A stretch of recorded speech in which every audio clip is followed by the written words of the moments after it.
Good morning. I think we're live. Welcome to the August 28th meeting of the Maryland Higher Education Commission Board. My name is Cassie Motz. I'm the chair. I'm joined in person by three of my fellow commissioners, our student commissioner, Commissioner Alaide, Dr. Warmack, and Vice Chair Agu. And on joining us remotely, we have several other commissioners, including Commissioner Bands, Commissioner Burnham, Commissioner Thompson, who is joining by telephone. I see also Commissioner Williams. So we have a quorum of our 12 commissioners. We have 8 present. So good morning, everybody. Good morning. We have a packed agenda, so I'm going to hold on any remarks, but I understand that the secretary has some remarks, so I will turn it over to Dr. Rai. Thank you, Chair Mott. Good morning, everyone. Thank you for joining us today. Let me start by giving a very, very warm welcome to our student commissioner, Praise Alaide. She is already contributing. She is already giving us some really good suggestions, and we are benefiting from your presence here. This has been a very, very busy summer, Chair Motts and commissioners, for Maryland Higher Education Commission. We are involved in improving practices across our agency in an effort to address where it has, faced some of the challenges over the past. Giving you some quick updates on academic program approval. You have a couple of items on the agenda today. As you know, HB 1244, which passed during the 2024 Maryland legislative session, requires Maryland Higher Education Commission to make a number of changes to the academic program review process. I want to tell everyone that we are on track and we are going to meet all the deadlines, and we are very hopeful that come January 2025, we will have a different and much improved process. But while we are improving the process, we are also approving academic programs under the existing process. I'm very happy to report that MHAC has approved 172 new academic programs between May 2003 and July 2024. Our Office of Student Financial Assistance has been busy awarding scholarships. This year has been challenging due to federal FAFSA delays, and we continue to receive data from our federal partners and Maryland institutions of higher education. In spite of these challenges, the OSFA has currently awarded 14,465 students $112 million, and we are still receiving data from feds and working tirelessly to award as many applicants as possible in a timely manner. MHAC is diligently working in partnership with the Governor's Office and the Department of Budget and Management to award as many eligible applicants as possible for GA initial, GA renewal, and EA renewals who completed the FAFSA by June 1 deadline. There are several other improvements are being done in the financial aid area, call center improvement. Each of our staff member has received a laptop with software installed that allows them to respond to phone inquiries. The new technology has enabled the office to assign 3 to 4 staff members to answer incoming calls in 3-hour shifts on a daily basis. Much improved customer service. Creation of One App. The agency implemented the MHAC One App, which is accessible through the Maryland College Aid Processing System. By using the MHAC One App, students can apply for all financial assistance programs administered by the OSFA. We are also in the process of designing new scholarship platform to replace the Maryland College Aid processing system. We are working with several national organizations. In the past years, the agency established new working relationships with a number of national organizations that are designed to help state agencies like MHAC to solve problems. Lumina Foundation is providing support in the development of post-2025 goals, Achieving the Dream, providing support for statewide initiatives to eliminate achievement gaps. MDRC is helping us implement an advising model with 3 community colleges to support students at risk of not completing their program of study or not continuing enrollment. SHIO and the Education Strategy Group, Maryland is one of the 6 states participating in the Non-Credit Mobility Academy, a multi-year initiative to help states collect non-credit data, for example, truck driving programs, HVAC, welding programs, and others, and inform our policies. HCM is providing technical support to develop the post-2025 goals.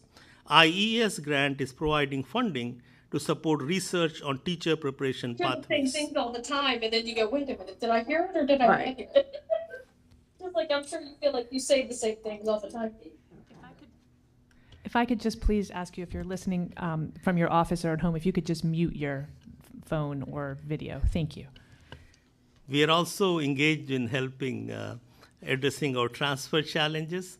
As you know, 80% of community colleges students intend to transfer and get bachelor degrees. So that's an important objective for us. And we have tracked data regarding the lost degree completion opportunity and the economic shortfall resulting from Maryland's broken student transfer process for community colleges to 4-year institutions. MHAC has made an explicit effort in recent years to improve the transfer process. Certainly, we are motivated by Transfer with Success Act of 2021. The Aspen Institute is providing technical support to set statewide transfer goals. MHAC is developing a data collection regarding the denial of credit and expects campuses to collect data this academic year and report back during summer and fall 2025. We are also in the process of coming up our 2030 goals. We are actively considering following goals: revise the attainment goals to include meaningful credentials, develop completion goals that focus on equity, establish a research goals that focuses on research and development. These goals will be announced during the Student Success Summit in November, more specifically on November 14th and November 15th. So we are building the plane and flying it at the same time. Let me end with some really wonderful work of our communication area. They are busy doing outreach for our FAFSA efforts, and in that effort, they have included the best ambassador possible for this effort. Before we show you a little video for a minute or so, let me thank our Chair Martz, Vice Chair Agu, and all commissioners, and all our colleagues on higher education campuses, and also the hardworking staff of our agency, Maryland Higher Education Commission, for all this successful work. Let's watch this video for a minute.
Okay, so we are having some technical difficulties, but we'll show you the video at the end of the meeting.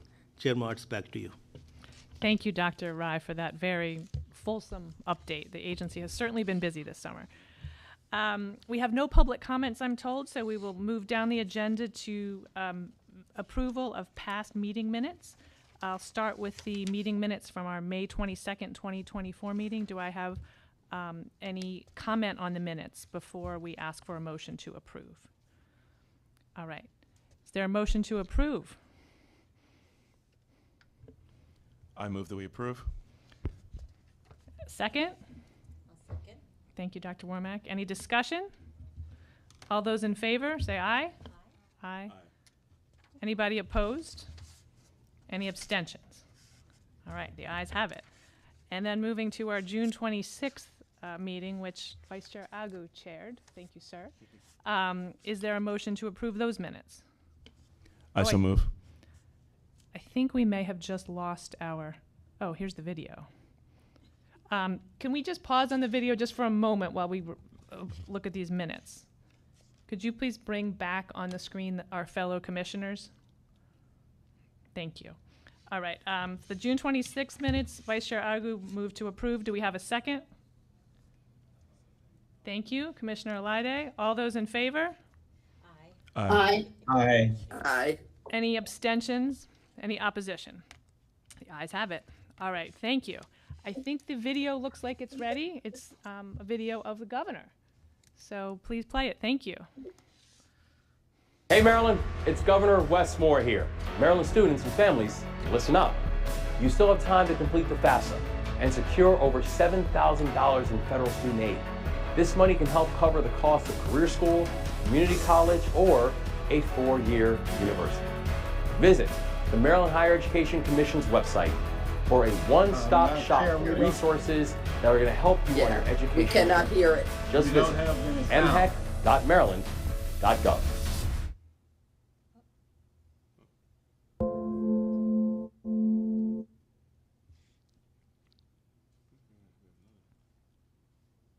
Excellent, thank you.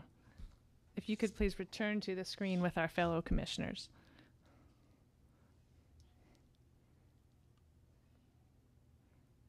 Great, thank you so much. That was a wonderful video. Now moving down. Chair, this is Commissioner Burnham. We could not see part of it and heard virtually none of that video. Oh, no, I'm so sorry. Thanks for letting us know. We will send the link around to the commission at the end of the meeting. I'm sorry for that. We're still working out some audiovisual kinks here, so our apologies. Can you hear us, Commissioner Burnham, at least talking? Yes. Okay, Hear thank you you, sir. just fine. Okay, thank you.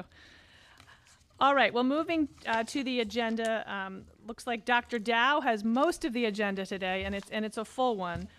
The first 4 items are sort of grouped into one category, which are reports which we get every 6 months or so from Dr. Dow and her team, Director Gordon, related to program approval. As Dr. Rai mentioned, in the last year, MHEC has approved 172 programs, and these 4 reports will be detailed about those programs. So Dr. Dow and Director Gordon, we'll turn it over to you. Great, thank you. We do have some slides, but seeing that we are having some technical difficulties, let's see if we can move them over. Just give us a minute or two. The folks in the back should know. If not, we can move ahead without them. Not a big deal. So let me turn it over to our Director for Academic Affairs, Trish Gordon. She's going to walk us through. In front of you, you have 4 reports. Most of the reports covered the last 6 months, January to June, with the exception of our Veterans Affairs report. That is because they follow the federal calendar, and so that report only covers 1 quarter, and it's the most recent quarter that they had reported to the federal government. Otherwise, everything is the past 6 months, and I will turn it over to Trish to provide details on those reports. So, Trish. Good morning, everyone. Can you hear me okay? Yes. Okay. Good morning, Commissioners and Secretary Rai. As you stated, we're going over the biennial reports. We're going to have members of each unit in academic affairs join me in just a minute. We're first starting with the Veterans Affairs report. That report covers activities by our Maryland State Approving Agency that handles veterans education and training benefits administered by the U.S. Department of Veterans Affairs. Online, we have Mr. Everett Jackson. He's the Associate Director of the VA and the State Approving Agency. So I don't know if, Everett, can you hear us okay? Yes, I can hear you. I'm here. Good morning. Okay. Everett is online because he's currently attending a regional education liaison meeting with the U.S. Department of Veterans Affairs. They are collaborating on the GI Bill and the use of it for our students in Maryland and our institutions. So I'll have Everett chime in just a minute. On the slide here, you will see the activities from October 1st of 23 to March 31st of 24. As Dr. Dow stated, these actions are based on the federal fiscal year. So they're slightly out of line with the other biennial reports, but it does cover 6 months of activity. Director Gordon, may I just interrupt? Can I Sure. just ask our fellow commissioners, can everybody see the slides? Could somebody just speak up because we can't see you on the screen? Yes, yes. Okay, good, We thank can you. see the slides and we hear her fine. Perfect, all right, thank you. Director Gordon, back to you. Thank you. So this unit has had almost 2,700 program actions and institution actions related to the use of veterans education and training benefits. As you can see on the slides, the majority of those are program-related activities. This unit is heavily involved in the review of catalog reviews for each institution and facility approved to accept education benefits from the U.S. Department of Veterans Affairs. There are 2 risk-based surveys. They have, I believe, a total of 25 risk-based surveys for the year. I'll have Mr. Jackson explain that a little bit further. Those risk-based surveys are institutions that have been selected based on activity or indicators that we feel that they're in need of a review. And that happens periodically. Every year, the U.S. Department of Veterans Affairs, in collaboration with the State Approving Agency, will determine what institutions we would need to survey. 12 of those are supervisory surveys. Those are, I'm using the word lesser, but it's still a survey of the institution and its activities, but those surveys are deemed to help the institution and to review their policies and to also help with improvements that may be needed. There were 5 new facility approvals. Facilities is used instead of institutions because there are a number of post-secondary education activities that this unit supervises. So from our non-college degree to our degreed institutions, they handle apprenticeship, on-the-job training, and they're also, they have a segment that looks at licensing and certification approvals for those veterans that are seeking reimbursement for their tests and their studies. There are also 272 technical assistance visits. Those happen via phone, email, in person. So the unit is constantly handling veterans, parents, dependents of beneficiaries, and handling those calls for institutions. So that's what the 272 represents.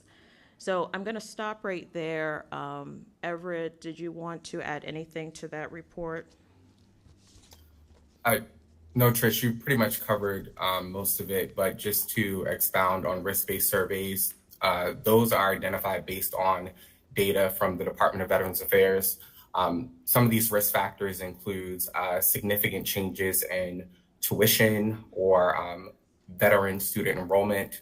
It also can include indicators from Department of Education, such as heightened cash monitoring, that may trigger an institution to be on our risk-based survey list. As Trish mentioned, we only had 2 schools on that list for this fiscal year for us to review, which were St. John's College and University of Maryland Global Campus.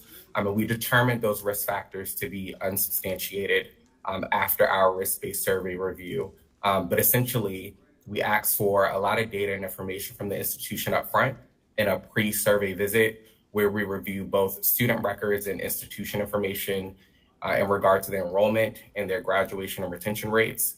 And then we schedule a meeting on site to discuss any findings and just get additional narrative from the institution about some of the good things that they're doing for veterans on their campus. As a total site visit count, we have 27 visits. So that's 25 supervisory visits and 2 risk-based survey visits for the fiscal year, which for us ends September 30th. And with those supervisory visits, as Trish mentioned, that's a much lighter visit. It's a great opportunity where we get to decide the institutions we visit. We usually identify institutions that may have had a change in a school certifying official to be able to offer technical assistance to new school certifying officials in their duties to serve veterans at their institutions, and also to do a light record review to make sure that the facility is in compliance with all their approval requirements under Title 38, which we approved them for participating in the GI Bill Education Benefits Program. Okay. Questions from commissioners before we move on? So in essence, the risk assessment speaks to the ability of the facility to actually carry out its mission and comply with the requirements, et cetera? Correct. Okay, thank you. First of all, thank you for the report, and the numbers are really helpful from a throughput perspective. Let me just pull out for a second and just, what the numbers aren't totally helpful for is just for the big question which we care about, which is for our students who are veterans, is Maryland doing right by them? Can we talk a little bit about outcomes in terms of, one, how are we doing with that population of students currently, and then also how are we doing with them relative to years past? If that's helpful, so completion, how many students are using the benefits, so on and so forth, but because it's a little hard to get that from these numbers that we have here. And so any insight that you can give us for that is really helpful. I'm going to open up, but I'll let Everett chime back in on this one too. Overall, the Department of Veterans Affairs produces a comparison tool chart, and that gives an indicator of how many Maryland students are using the benefits and in what chapter. It also breaks down some dollar amounts for us, how much they're using in total dollars. There's also a piece to that which deals with compliance of our institutions. So that's a very helpful tool for the general public.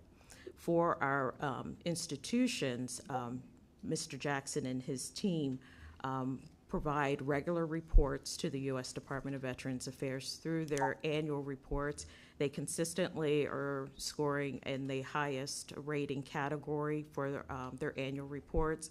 So this is an ongoing, I'd say, very intensive review of the catalogs. So I'm going to let Everett speak to the actual end of the year results for the state approving agency. Everett, can you chime in a little bit? Sure.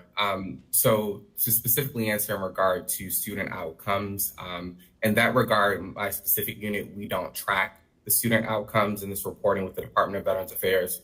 However, what Trish mentioned in regard to the VA GI Bill comparison tool, they do track how many veteran students are using either GI Bill benefits or post 9/11 GI Bill benefits in Maryland. And for Maryland, for students using GI Bill benefits, so that would be Chapter 30, Chapter 35, or Chapter 1606 benefits, we rank 9th with about 24,433 students. And then in regard to students using post 9/11 GI Bill benefits, which is Chapter 33, we rank 6th in the nation with 21,258 students. As Trish mentioned in regard to our performance as a state-approved agency and working with our institutions, we are evaluated annually by the Department of Veterans Affairs in regard to our cooperative agreement compliance with our site visit work and also our catalog submission process to make sure that our schools are compliant, updating their programs to be available for veterans to use their benefits for. And also verifying their policies and updating their tuition and fees annually as they publish new academic catalogs. We host trainings every year and also a webinar resource for our school certifying officials to assist and streamline our catalog submission process to ensure accuracy and efficiency when reviewing and kind of making sure that we're efficient and speed up the process and approving new programs so that veterans can access and use their benefits. No, thank you for that. I think, so maybe one more technical question. So if I think about just the outcomes of this population, is this would I look at like a college scorecard from the Department of Education for that population, so on and so forth? I'm seeing some nods, so it looks like IAS or an NCES is where I would probably go. I think one thing that would be helpful, maybe at least for me as a commissioner going forward, and this may be a Dr. Schmertz conversation, is it will be helpful to get along with this in the future, even just a quick page on just pulling from those sources, just, hey, how is this population doing? I don't think anything extensive, but it would give a little more context, I think, to these numbers, which I know are about compliance and making sure that we are never out of step with the USVA. But I think that will be helpful for us as commissioners so that we can evaluate, making sure that, again, what we care about, the outcomes of the students are being met. Absolutely. And I think we've struggled with that over the years because... And it's not an easy question. Right. Each institution captures information slightly different for that population. And then with due respect to our veterans and our active duty members, some of them don't self-identify. Fair. So we try to be really respectful of that. But it is information that a lot of people would like to know. So we'll try to pull something together. Thank you. Mm-hmm. And I can certainly follow up with Dr. Schmertz and the research team to see what kind of one-pager, and if not a dashboard, we can pull together. Thank you. Okay.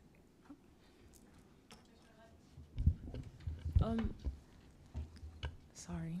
I was gonna ask. You said that we do not have a centralized way. The institutions do not do it all the same way.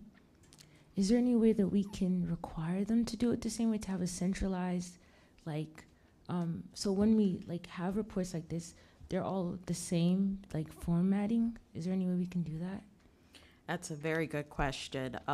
Everett also serves as our East Region Vice President for the National Association of State Approving Agencies. Sort of what he's doing right now is doing work in that role. So I'm going to see if on the national level, Everett, if we've had those conversations, if that's a possibility for Maryland. Sure, Trish, I can look into that. Okay. All right, so we'll get back to you on that. I do know in the past that some of that was, again, out of respect for the students, some of them for various reasons not wanting to disclose. So schools are very hesitant to enforce disclosure of certain information. But we do have interactions with the Maryland Department of Veterans Affairs, and I apologize, they've renamed themselves. So the Maryland Department of Veterans Affairs can capture Maryland residents that are veterans or active duty. So that seems to be the most reliable information that we have for that population. So we will continue to work on that front to break down the numbers and get some outcomes and figure out how we can better report on these individuals. Right now, their information is rolled up into all of the annual reports produced by Dr. Schmertz. Any other questions? Sorry, one small technical question. Mm-hmm. So definitely tracking by veterans, by who is a veteran, I can imagine being hard for that reason, but tracking by who is utilizing benefits, meaning you're using GI bills, that should be easier to track because obviously there's a dollar trail. I want to make sure I'm saying that correctly. Actually, what we'll do is we can send you the link to the comparison tool that Everett and I spoke about. And that information, that's how we know we're ninth in rankings. Yes, and quite often, our University of Maryland Global Campus and Anne Arundel Community College score very high with number of veterans using those benefits. So that's been a great tool for us. It's probably the most reliable piece, you're correct, which we can identify and pull out numbers to break down that population where the usage is happening. And it actually breaks it down across different parts of the benefits, so we can look at who's using flight benefits, who's using post 9/11 and things like that. So that's been really helpful for our regional and national reporting as well. Thank you. Mm-hmm. Okay. Okay, thank you very much. I think we're on to our next report, you. please. Sure. So I'm going to invite up our next Associate Director. I'd like to introduce our interim Associate Director for our Career and Education Workforce / Private Career School Unit, Ms. Danita Moore.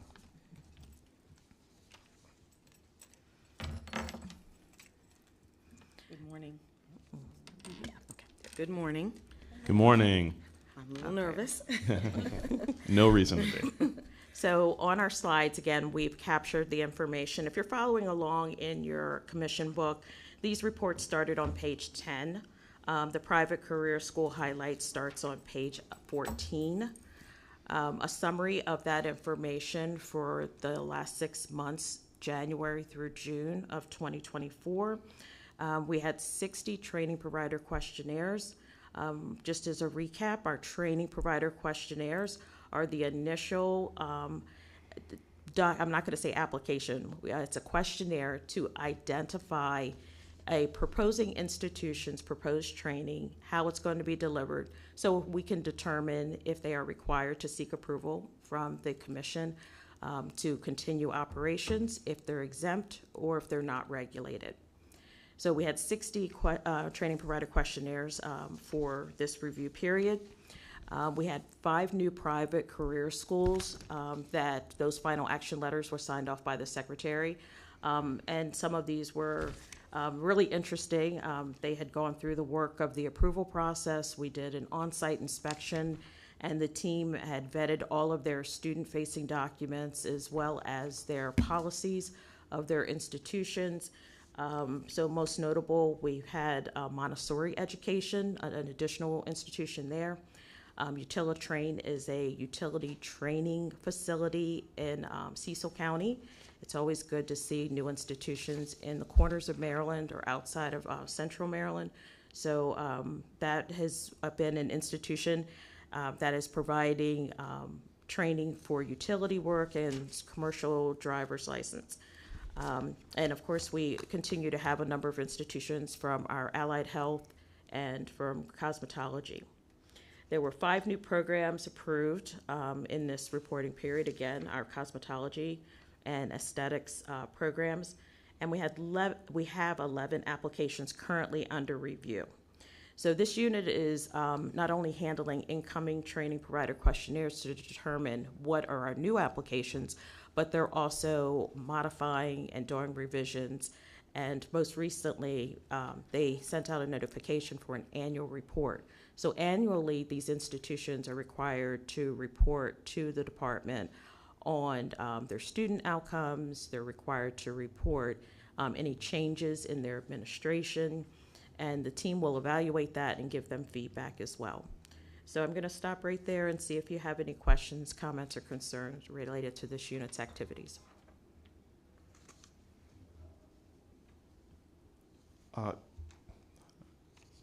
Few questions. One is a question I think I asked it at this meeting last year, and if it's redundant, I apologize. So when we are looking at program approval, so I'm looking at our new schools and new programs. Definitely, I know there's a long list of compliance things they need to do to be in compliance with state law. Do we look at, frankly, just prior record of just in terms of how are students doing? Did they get jobs? Things like that. I guess my 2-part question is, one, do we look at that? And then secondly, this may be a question for our Associate Attorney General, can we look at that as part of the process? Do we, and is it allowable? It's absolutely allowable. And I didn't mean to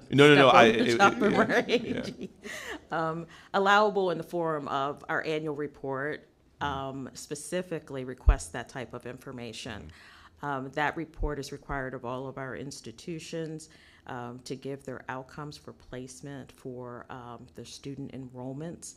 And I will say during the pandemic, we had a dip and we graciously gave some allowances there, but typically we will watch that as indicators for the solvency and for the academic success of these institutions. These are our non-degree granting institutions, and sometimes they can be our most vulnerable. So we do watch that very carefully. Did you want to add anything else, Danita? No, I think you covered it. To be maybe a little bit more specific, in the annual reports that we receive from the institutions, they provide their enrollments, they provide the licensing results that the students are taking, and that has been very helpful to see how successful a program is, because it makes us evaluate whether or not is there something going on that maybe they need to change in their curriculum. And we work with the other outside agencies such as the Maryland Board of Nursing or Maryland Board of Cosmetology if there are some indicators that there may be something going on in an institution. Okay. No, that's super helpful. And so it sounds like we know up to licensing what happens, which absolutely makes sense. I'm thinking about, again, if we think about our broader statewide longitudinal data system, we have a little more view into what happens to students afterward.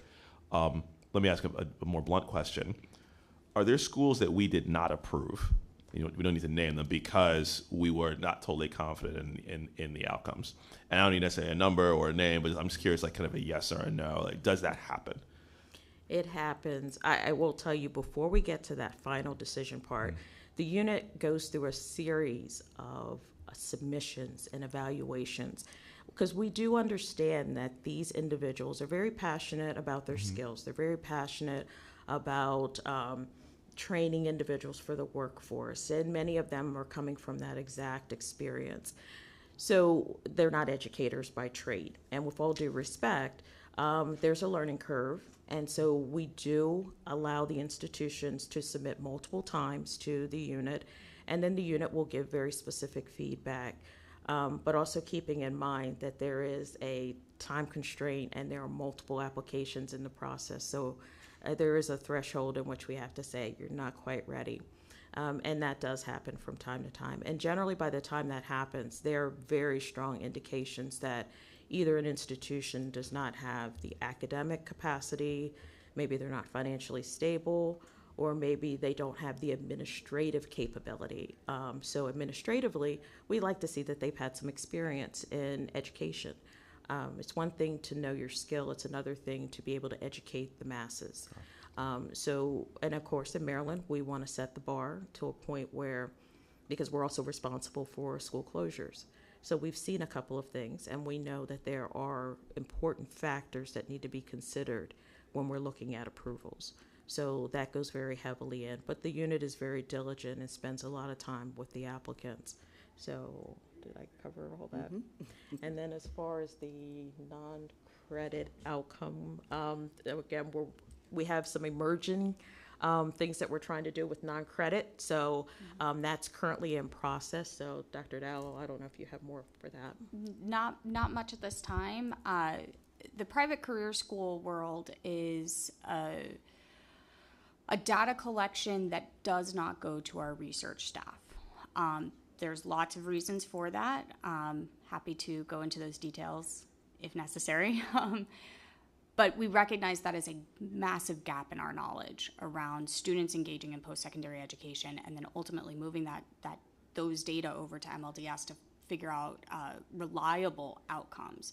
It's one thing for a school to tell us their licensing outcomes and saying, yes, we called this person up, they say they have a job in the field. It's another thing to validate that with actual labor data.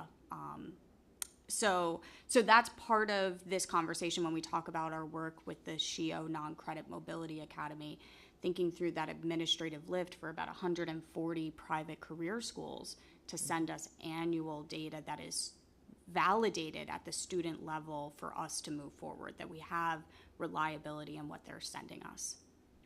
No, first of all, I thank you for all that. That's really helpful. I think probably my concern here comes, one, at its best, our private career schools are really nimble parts of the talent workforce system in the state that can just move more quickly than most.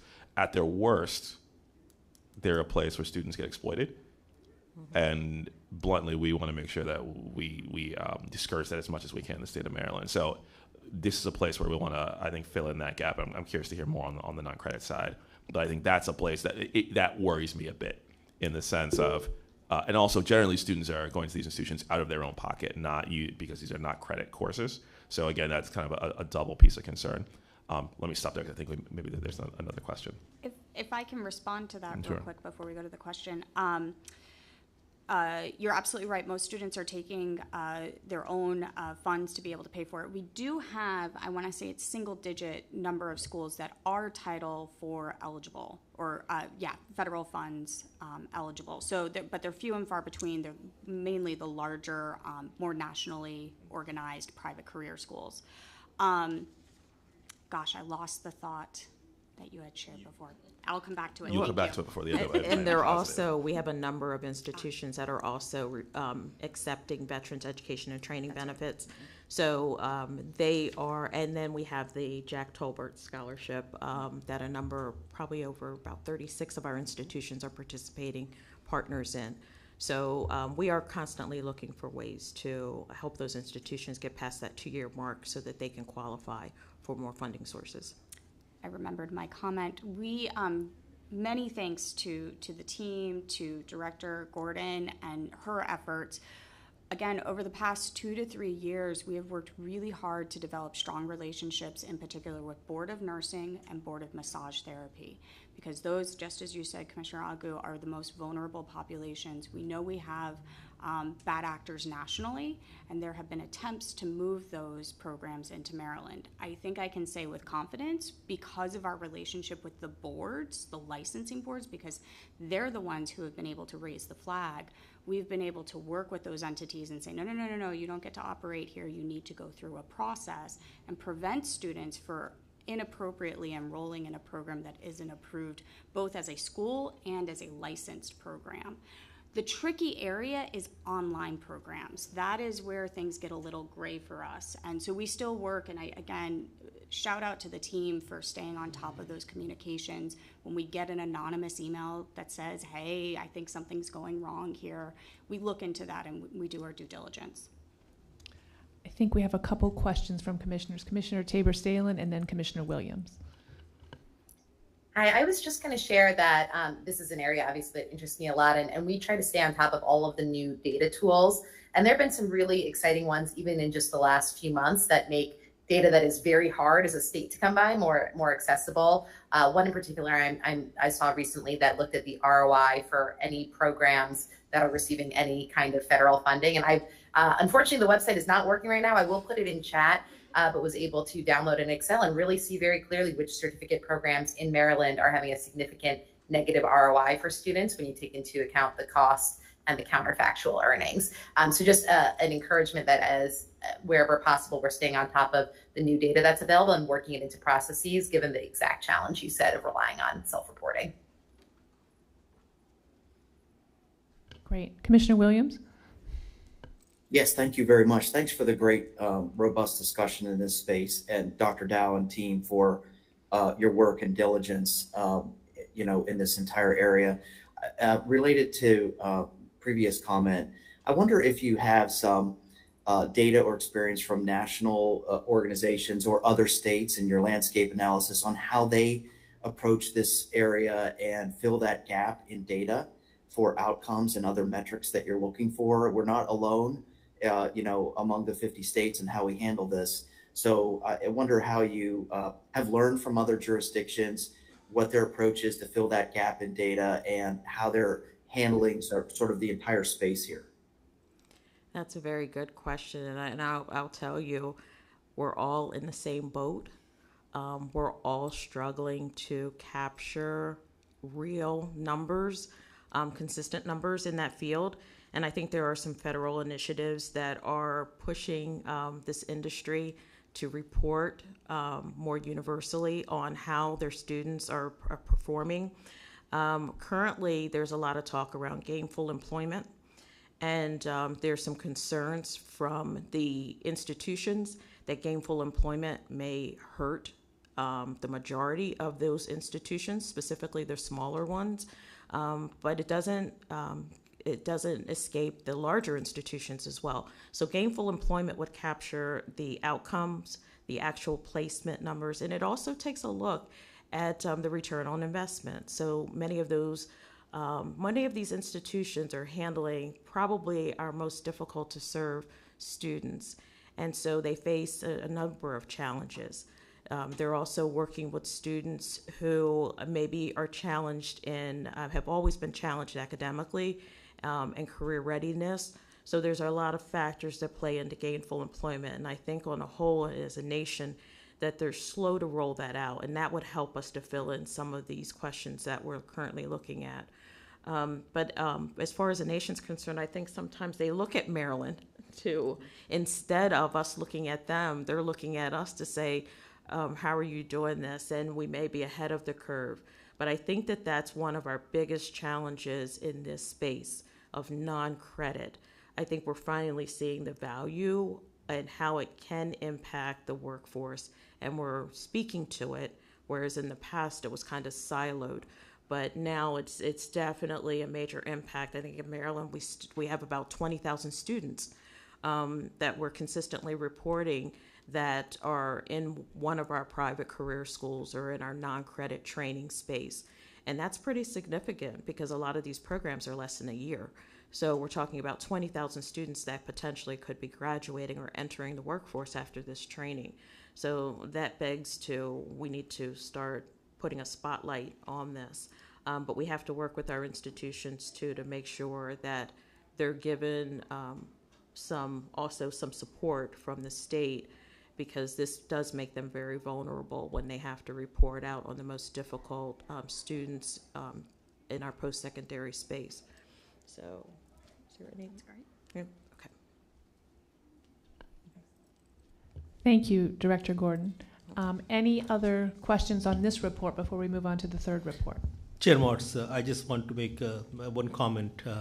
I wasn't as aware of the role of private career schools until I came into this role, and I had the opportunity to visit some and look at the work.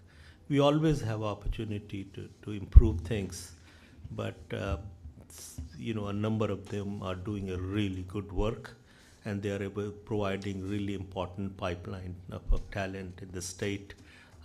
Certainly automotive, HVAC, and a number of other areas. And what I'm noticing is that industries are trusting them, and they're going to them for really very innovative partnership. So in one case, one of our career schools in Maryland is training Tesla technicians for rest of the nation. So students are coming from other parts of the country to Maryland, get trained, and go and work across the country. Great, thank you. Thanks, thank you.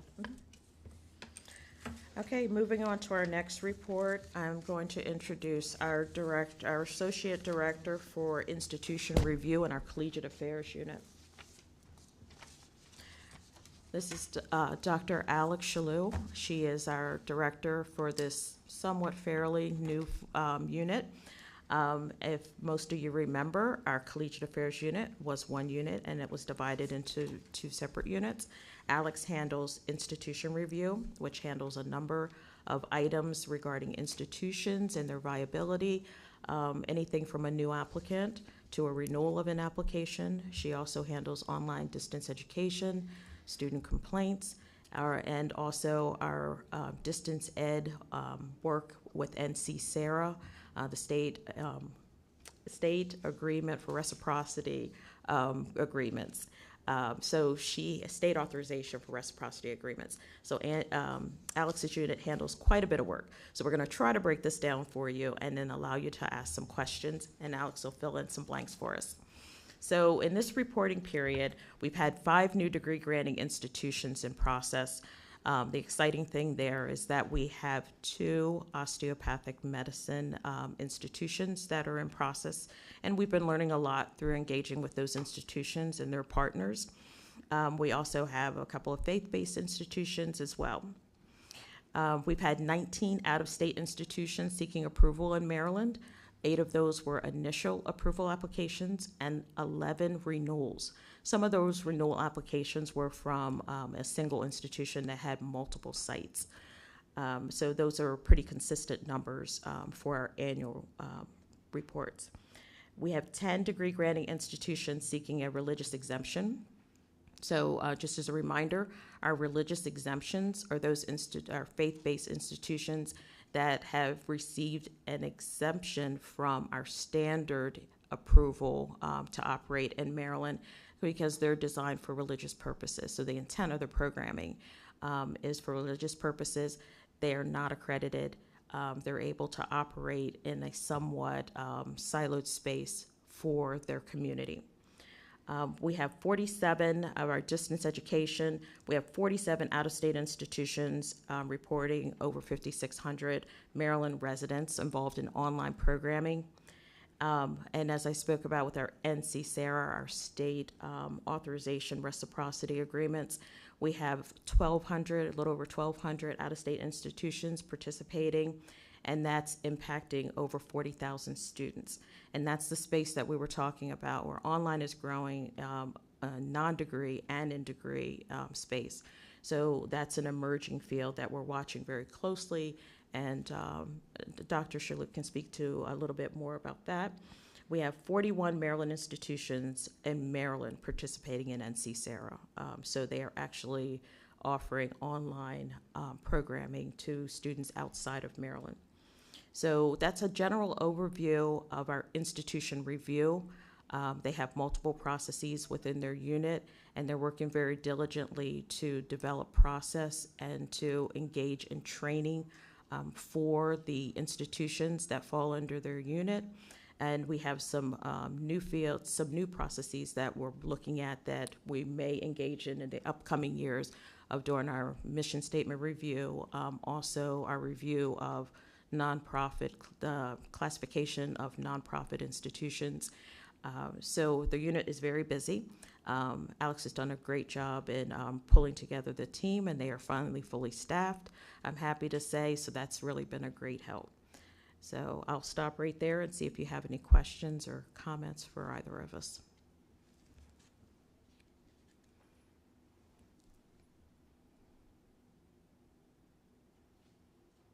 If you're looking at your commission book, this report falls on pages, it starts on page 23.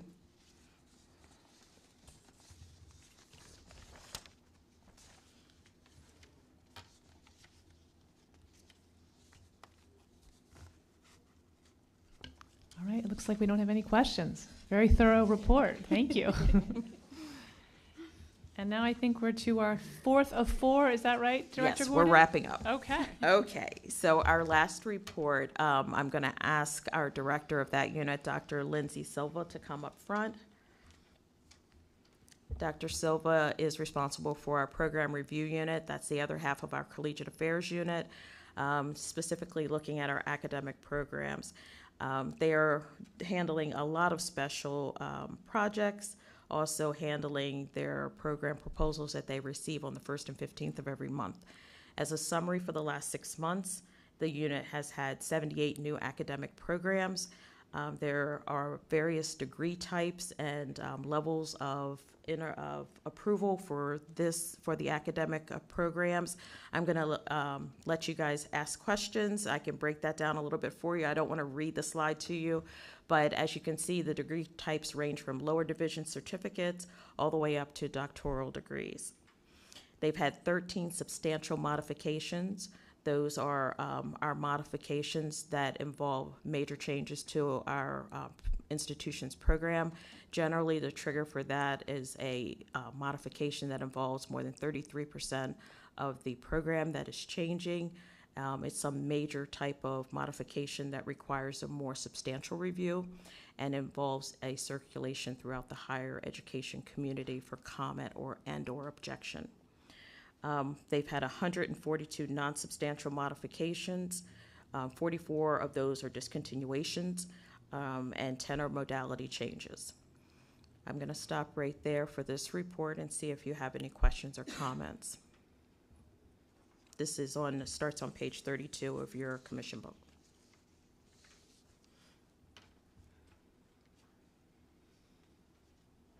So just to put this into context, these are all new programs or modifications that didn't have any objections to them, correct? Right. We did not have any objections for this the last 6 months.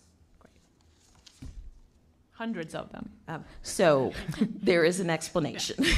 It's actually in the report. We are currently reviewing the program review process. Dr. Silva is currently leading the sub-work group that is looking at program review, engaging with a number of our higher education institutions. And so we're collaborating on the review process, the triggers for substantial modifications. So during that time period, institutions were not really submitting any objections. So we kind of put a pause on that while we were revisiting the process. So typically we would receive a few objections, and we currently do have two active objections right now.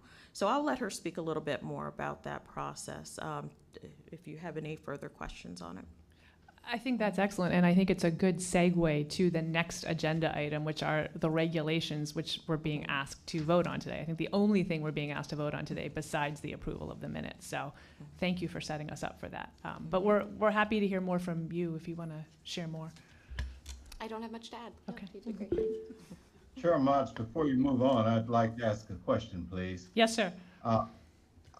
What has been described there is obviously quite a bit of work, and I commend the staff for their efforts. I'm just curious, what size staff, Director Gordon, do you have to aid in this work?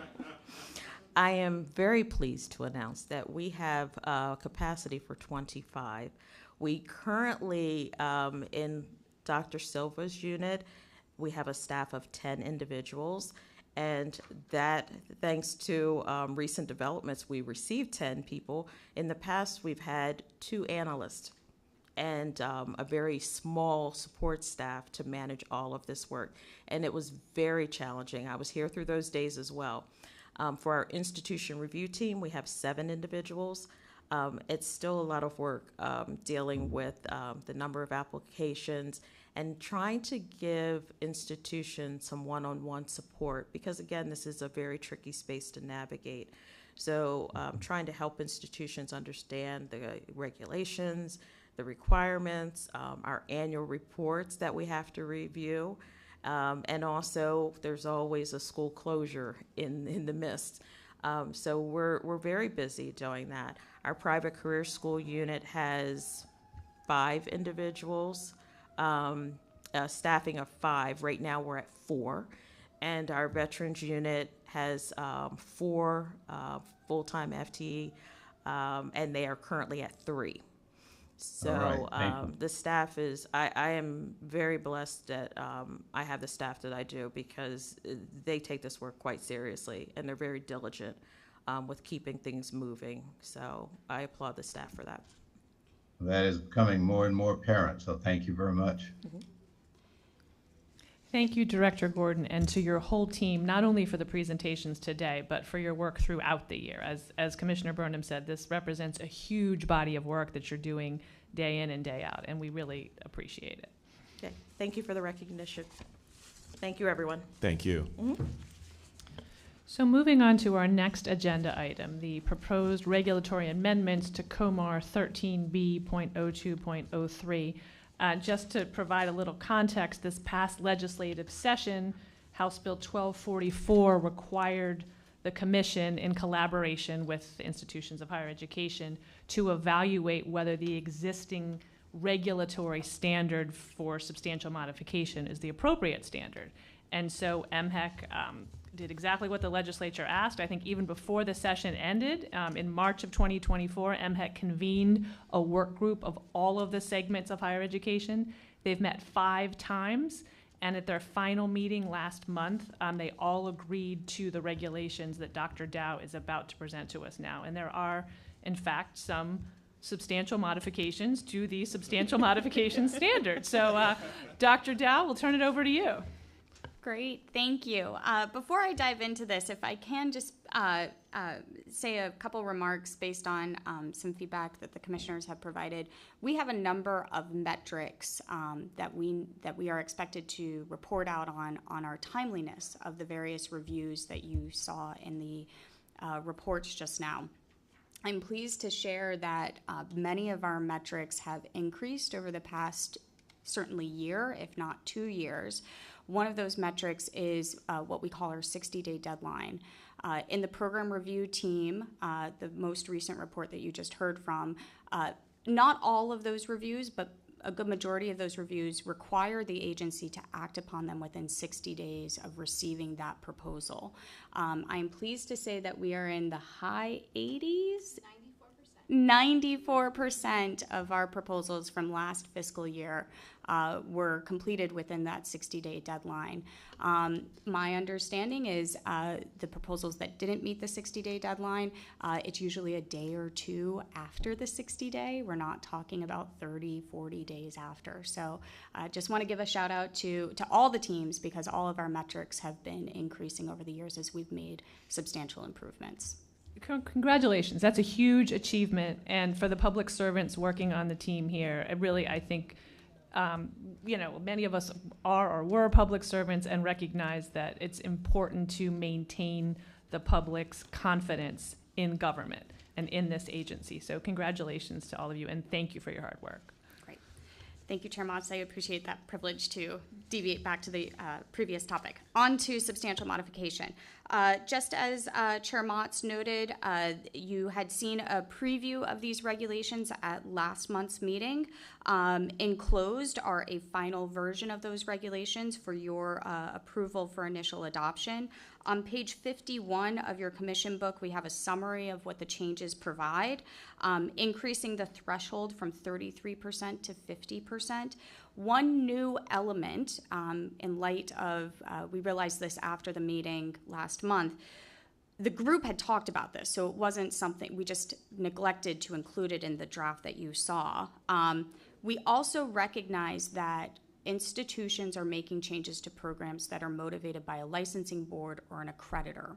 And that means every program that has that licensing requirement is going to make that change. So we said that that is not a substantial modification, that does not meet the definition. We will want to hear from institutions about non-substantial modifications. So we'll have a separate process for that, but it won't be a full-fledged review. It won't go out for circulation. Dr. Dow, can I just jump in for a minute? Yes. We see a blank screen in front of us, so I'm just hoping our commissioners who are virtual are able to hear us. Commissioners, I hear you just. You can hear us. Okay. And I'm Excellent. following along with my own copy of the documents that she's referring Excellent. to. Okay, we just wanted to make sure you were with us virtually. And if it would be possible for our tech team, if you could project on the screen the images of our virtual commissioners, that would be great. Please. Thanks. All right. Sorry, Dr. Dow. Go ahead. No worries. And to clarify for those joining virtually, there are no slides for this. This is just open dialogue. So again, on page 51, outlines the changes, proposed changes to the regulations, increasing the threshold from 33% to 50%, recognizing that change motivated by an accreditor, licensing board, or other state or national entity does not meet the definition of a substantial modification. It eliminates the requirement to submit the same information in a new program proposal. That is what we have been asking, and it doesn't make sense to ask for the same information if they're not making changes on it. And then we also just made some clerical clarifications around specific text that was outdated or confusing. So that is a summary of the changes you'll see on the following pages, 52 through 57. A track change version of these changes. And with that, I'll end by saying that the enclosed proposed amendments were prepared by Soma Kadia, our Assistant Attorney General. And upon your approval, these regulations and regulatory amendments will be submitted to the AALR, after which they are submitted to the Division of State Documents for publication in the Maryland Register. So the recommendation, if I can go ahead and read the recommendation, it's recommended that the Commission approve for publication in the Maryland Register the enclosed proposed regulatory amendments for the substantial modification standard within academic program review, and authorizes its Assistant Attorney General to make non-substantive edits to the proposed regulations to conform to the stylistic and formatting requirements of AELR and DSD. I'm happy to answer questions. Thank you, Dr. Dow. Any questions from our commissioners? Yes, I have a question. Yes, sir. It pertains to the third bullet under the proposed changes, eliminate the requirement to submit the same information. I understand that and certainly support that wholeheartedly. What is not said, and what I assume, is that whatever you need, though, there will be a specification of what is required to be submitted for the change that's being requested. Is that correct? Absolutely. We made a decision in conjunction with the work group members that because substantial modifications are nuanced, it didn't make sense to put those requirements in regulations. So we will put those in a policy document, specifically the administrative guide that we are expected to publish, and that will clarify what we need for different versions of a substantial modification. All right, that's what I assume. Thank you. Sure. Any other questions or comments? One quick question, Dr. Dow, and this is a ballpark. Over the last, call it 4 years, if we had had this set of regulations, how many fewer substantial modification requests would we have had? And this is just a ballpark. Is it 20% less? Is it half less? I'm curious. It's I'm going to give a ballpark. Absolutely. Hopefully nobody quotes me on it. I would say somewhere between a third to 50%. I look over to our associate director and see if she. Yeah, a third to 50%. Thank you. Sure. I will also share there was some significant discussion about substantial modification to what. There was some thought about a time frame, a substantial modification in the past 5 years, in the past 7 years, because again, we expect programs to make changes to stay updated with industry. We made what's not. I want to be clear about this. It is we now have decided it will be a substantial modification based on the last approval. So if they're making a change within 2 years, then we need to know about that. If it's 10 years, that's when they would submit the appropriate documentation. So it's from the last approval. Of the overall program. Correct. Got it. Thank you. If it meets any of these thresholds.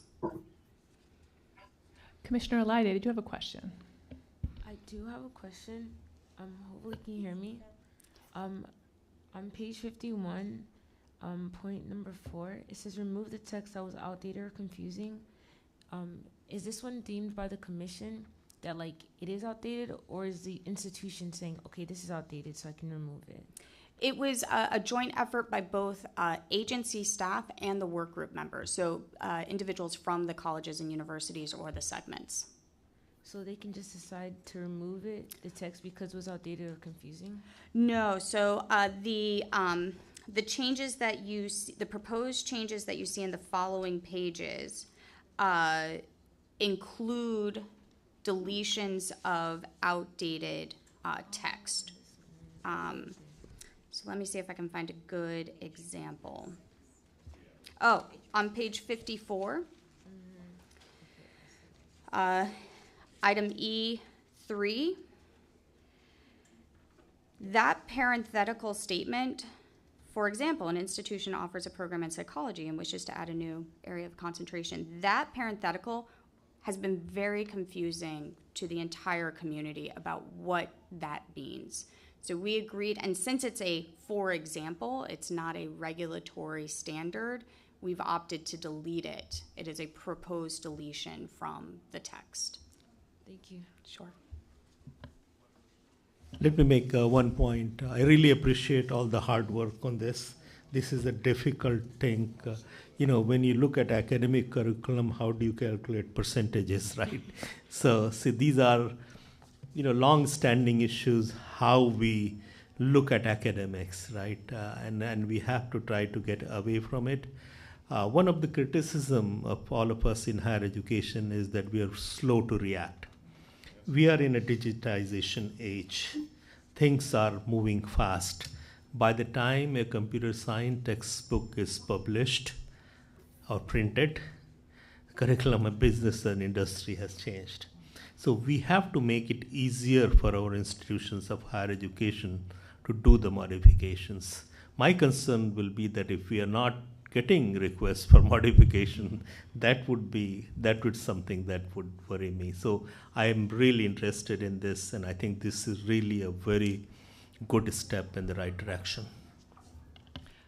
I agree, and I want to commend Dr. Dow and also all of the segments. I mean, for the group to get together 5 times between March and July and hammer out something that everybody agrees on, and it's in everyone's interest, particularly the students of Maryland, I think is commendable. So thank you to everybody involved for all your hard work. Any other questions or comments before we make some motions? If I can add another just thought for the group to consider, part of the reason why we need to continue the review of substantial modification is to evaluate potential duplication. So as you can imagine, a program initially approved has, we've deemed not duplicative, could inch closer to an existing program, or 2 programs could make substantial changes that then become duplicative. So that is realistically the top priority of the staff and the agency in the substantial modification, is to keep tabs on potential duplication and evaluate that through the substantial modification process.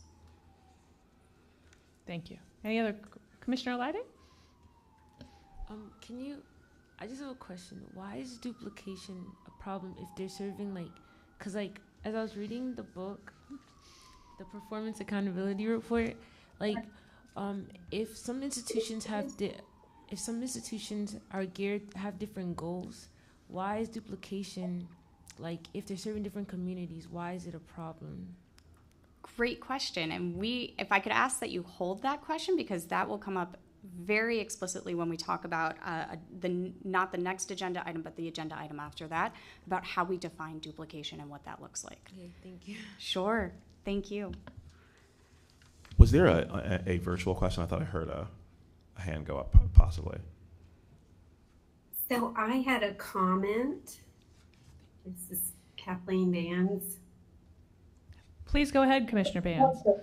Thank you. I just wanted to commend Dr. Dow on this work. As a former program director at an institution of higher education who had to submit a new program, I would have welcomed the clarification and what I consider to be the streamlining approach that you've taken, and can only imagine how it really required diplomacy to bring all of those folks together to reach consensus. So I appreciate this hard work, and I do think it will empower institutions moving forward to have a process that works for them as well. So thank you. Thank you, Dr. Vans. All right, any other questions or comments? Yes, I have a clarifying question. I don't see the exact reference now, but as I read through this prior to the meeting, it seemed that the intent with respect to off-campus programs was to make it pretty difficult to do, except when those programs were being offered through the regional centers.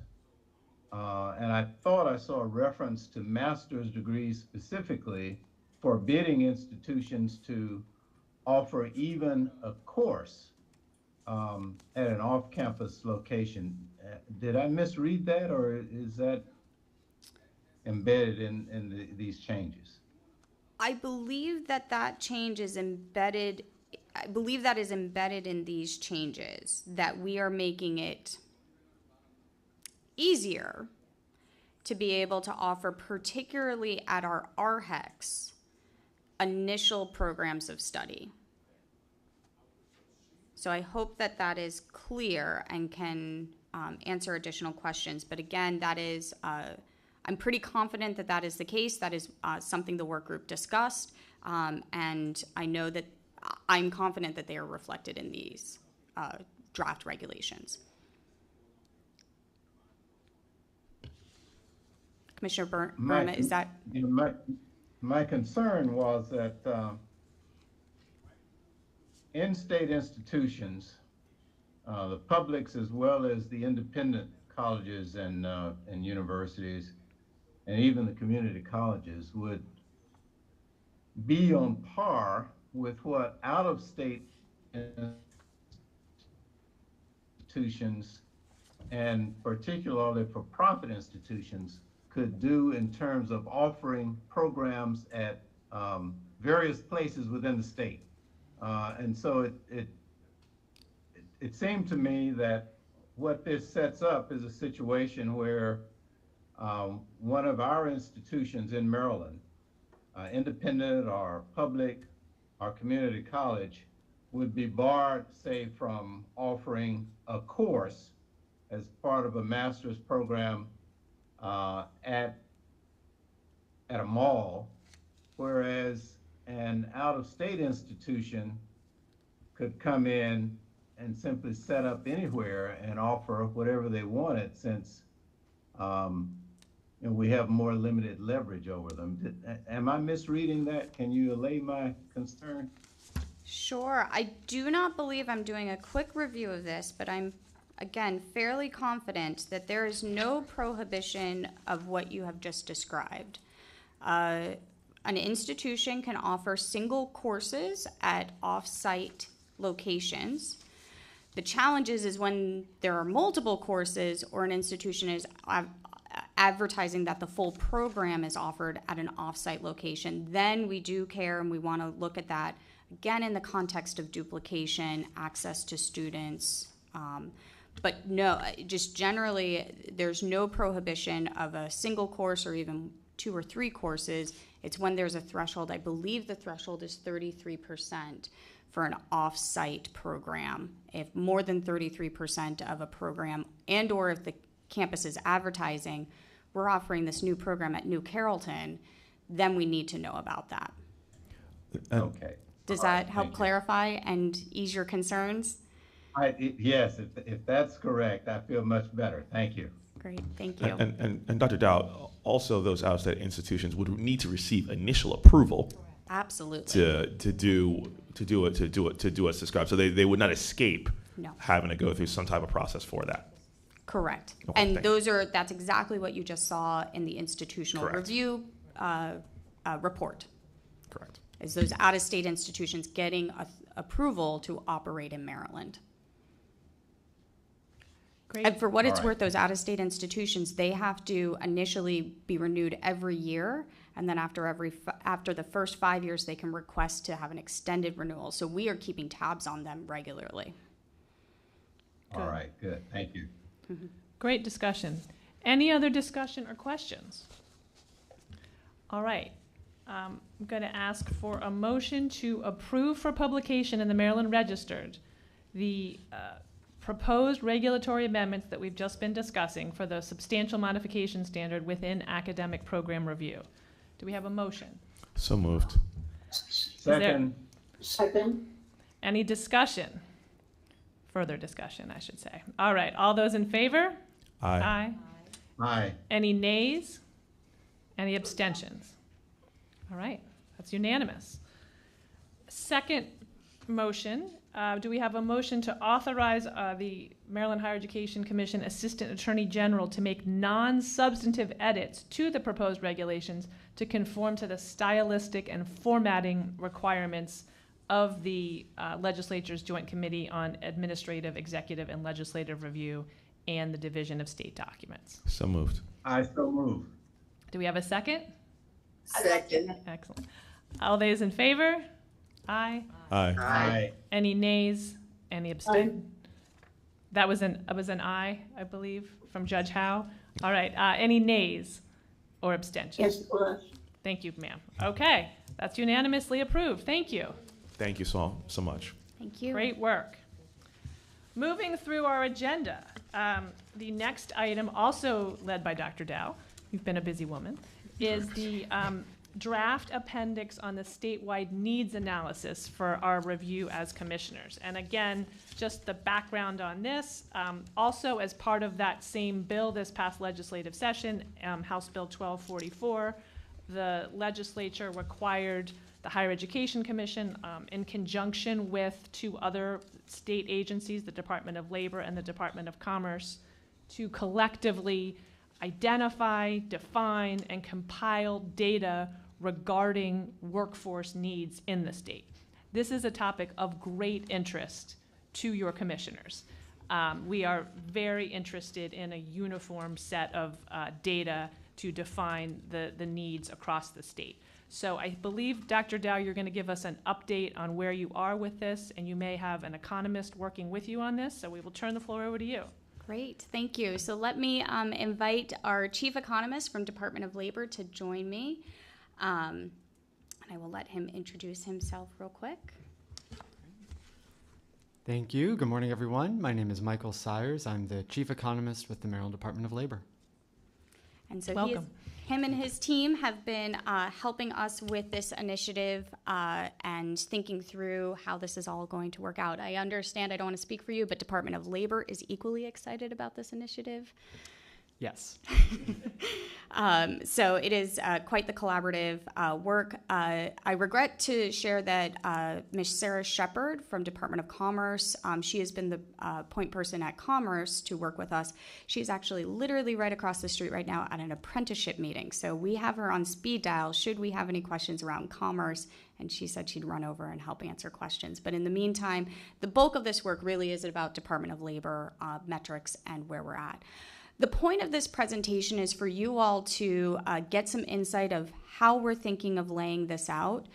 So this is an opportunity for you all to tell us, no, we don't like that. Yes, that's a great idea. Can we include this kind of analysis? What about this metric? So please use this time as an open discussion to think through the product that we need to create. As a reminder, the expectation from the General Assembly is that we create an appendix to the state plan by January 2025. We have said that we are going to create 4 lists, 2 of which have to deal with in-demand occupations and related academic programs, and then emerging workforce occupations or industries and a similar academic list of academic programs. So what I'd like to walk through with you is our logic and thinking on how we are going to develop these 4 lists with the data that are available. So first and foremost, as some of you may know, Department of Labor provides quite a bit of data on all sorts of employment metrics, including projections, employment projections. It is often organized with the items that you see on the screen. So there is a occupational code, often termed the SOC code, the occupation title. There's a metric of growth, how much the department thinks that occupation will grow, and then a percentage of that growth so you can quantify it. So 10 people may actually be 50% growth depending on the occupation. Total new openings, which is an important metric because it does include labor force exits and transfers, which again, my colleague here can dive a little bit deeper on what that means. And then just dividing that total new openings by a 10-year projection, average annual openings each year for 10 years. And then with that, there's typical education, and that's defined by the Bureau of Labor Statistics. So for a particular occupation, do you need a bachelor's degree? Do you need a postgraduate degree? What kind of education do you need? So just as an example, I pulled out financial managers. You can see the code that is associated with that.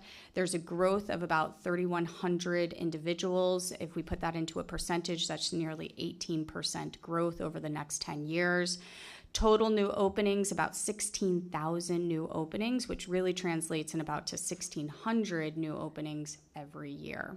And per BLS, to be a financial manager, you need at least a bachelor's degree. So this is some basic information that Department of Labor is able to produce for us and often organizes the projections in this way.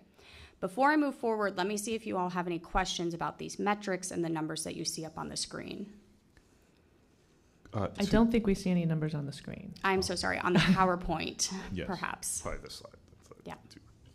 And I think it's actually, I think small, actually, on the lower right for those of us who are here in the room. Could we ask the tech team to project it on the screen, please? Yeah. Larger, more, for the whole screen?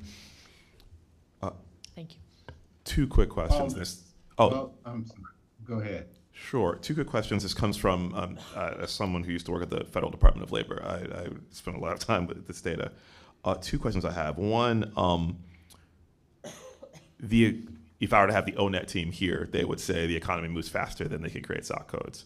So if you were to look at, for example, like AI professions, not well represented in the ONET database. So I'm curious for kind of occupations that are part of very emerging fields like generative AI, quantum, things like that, how you all might account for that. Is it, hey, we're going to use substitute SOC codes that already exist or something like that? That's one.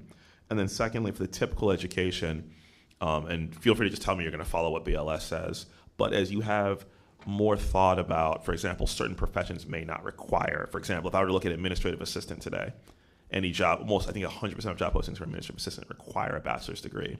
But if you were to look at the actual population, I think it's like 60% don't, if I remember correctly.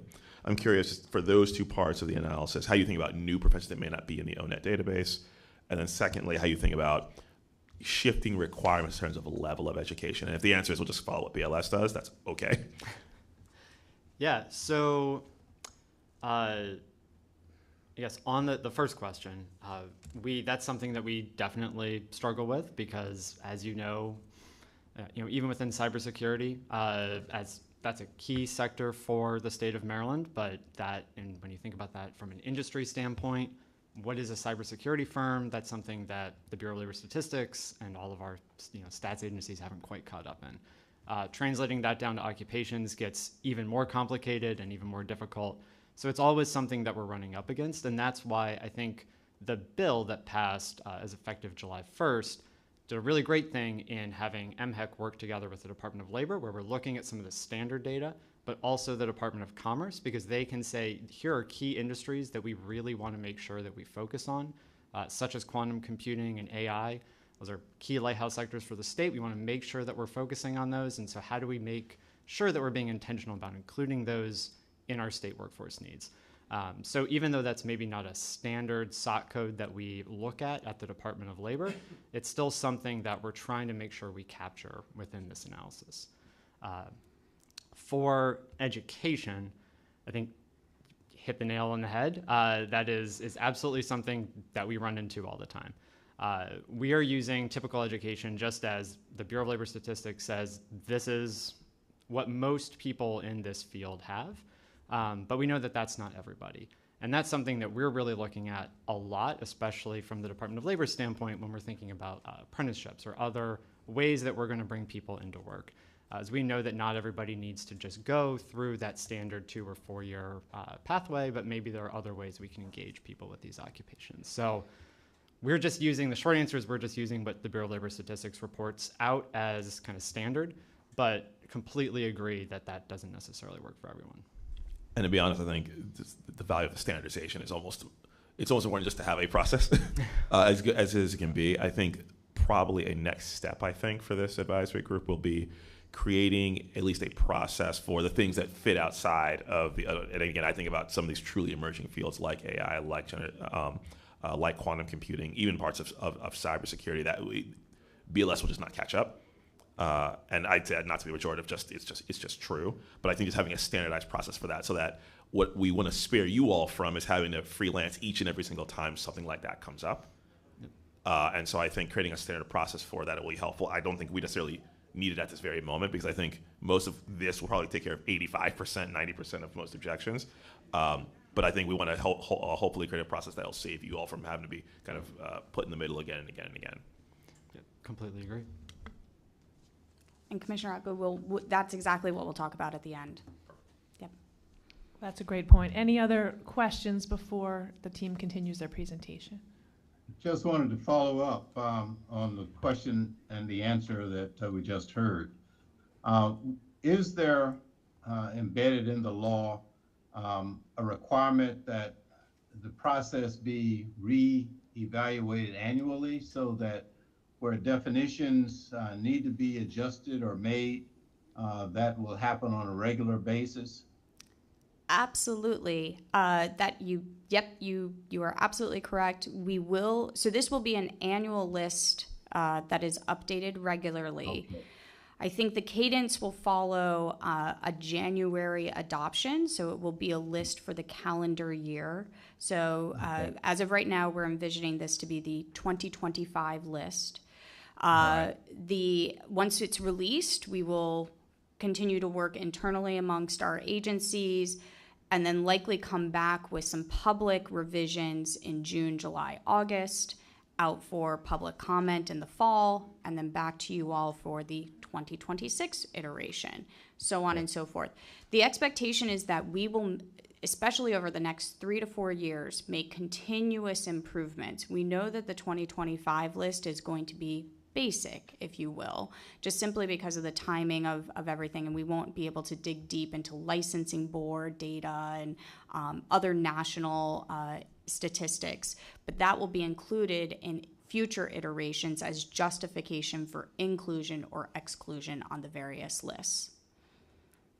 All right. Thank you. Sure. If I may, I think one other point, as we're thinking about new emerging occupations, growth occupations, one thing I would point out from the slide that is up right now, just to use this as an example with financial managers, there's projected growth over the 10-year period of 2022 to 2032 of just over 3,000 new positions for that occupation in the state of Maryland. But we're projecting about 16,000 new total openings. And those openings are happening because of a combination of growth, labor force exits, so retirements or people choosing to return back to school, and occupational transfers. So someone going from, one position, moving on up into management, even further, et cetera. So about 13,000 of the 16,000 new openings are just happening because of that regular labor market churn of labor force exits, retirements, people changing their jobs.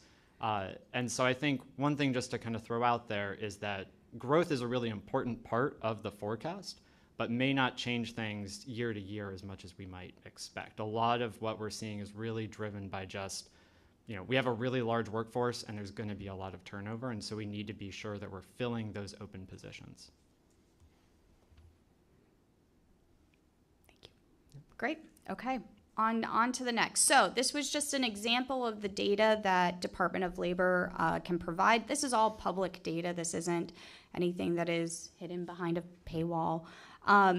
So Department of Labor, and I know this is small, you do not need to read the details, but this is an example of what Department of Labor has been able to produce for us, is essentially moving all of this over into an Excel file for us to be able to sort by all of those specific metrics.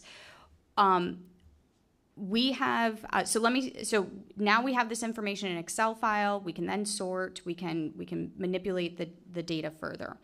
Moreover, Department of Labor has provided us with information from the Maryland Workforce Exchange.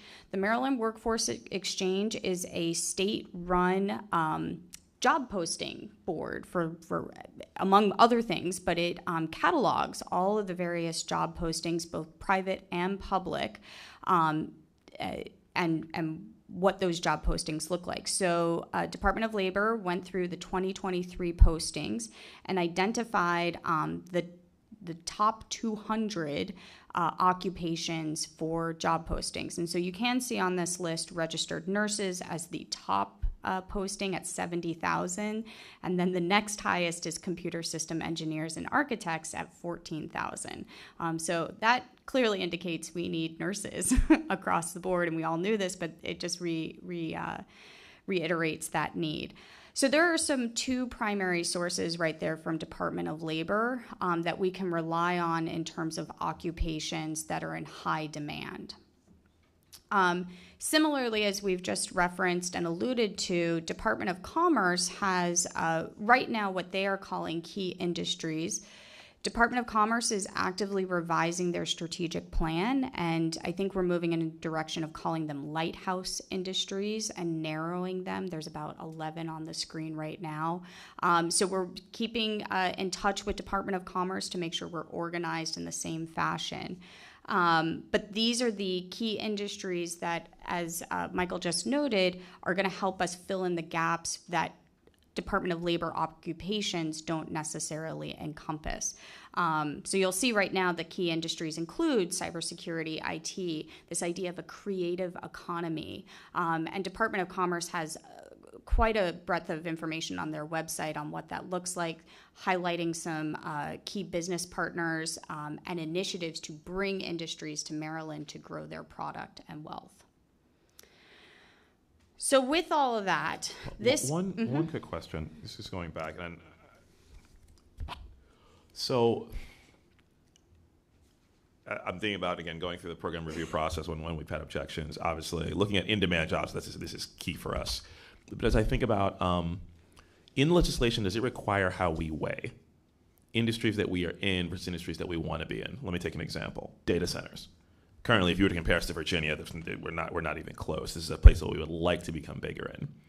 So I'm curious. So if we had someone who was, I'm making this up, a master's in data center management, there are no jobs. There is no projection, or maybe there is, but right now it's not an industry that we are in. So I'm curious if there is a process for how we should weigh that versus jobs where, like nursing, where clearly we have 70,000 openings. And again, I know that the Department of Commerce is coming up with, again, the governor on economic development strategy. But I'm curious how we should weigh that in the process, or if that is prescribed. I think that is the challenge that we are up against. So in the absence of having the new key industries, we're kind of in an awkward spot right now to be able to use. I mean, we could certainly go off these key industries, but knowing that there's a strategic initiative to reevaluate where we want to target our energy, once we know those, then I think we'll be able to then contact national organizations. We'll be able to figure out is Department of Commerce targeting specific businesses and what's their labor force need. We could dig a little deeper once we know what that focus is, and then think through a process. Yeah, are we contacting them? Do they have data that we need? Are they growing their business in a particular way? Department of Commerce has a number of advisory councils, yes, so tapping into those. So I think the process is a bit more qualitative than quantitative on the commerce side, and bringing that information into these lists. I think no, that makes a ton of sense. I would say maybe for MHEC, as we think about this, as we do that projection, I might say in demand or industries that the state would seek to get in, I think should factor in. I would not necessarily put one over the other. This is my opinion. I think the other is, I think to make your lives easier, we need to create a process for that, so that it is clear to anyone coming in, well, someone objected to my data center management program. And we at least can say, well, the way that we handle this is this, and that's how it's going to be. I agree with Vice Chair Agu. I think having standards and processes set up before we have any live case before us is very important. And I'd say whether it's this group needs to create a recommendation or the work group has a recommendation, I think either one would be helpful enough. But I agree. I'd rather not make it up on the fly. And I think just having a way that something that we can approve so that it's just clear. Because I think the benefit of all the work that you're doing is just that it's clear now versus kind of a case-by-case basis, which is kind of what we've experienced so far. Absolutely. I think for now, we're going to work with Department of Labor data. And then I think this is an expectation. I mean, it'll all just be timing between now and September will be the next time you see a version of this. How much we can feed in any movement from Department of Commerce and their future lighthouse industries or key industries that they're thinking about. And then we can think about a process of what that looks like. I appreciate this suggestion. I think Dr. Dow, you and I have kind of discussed this. In those, we need to have a process for those types of situation.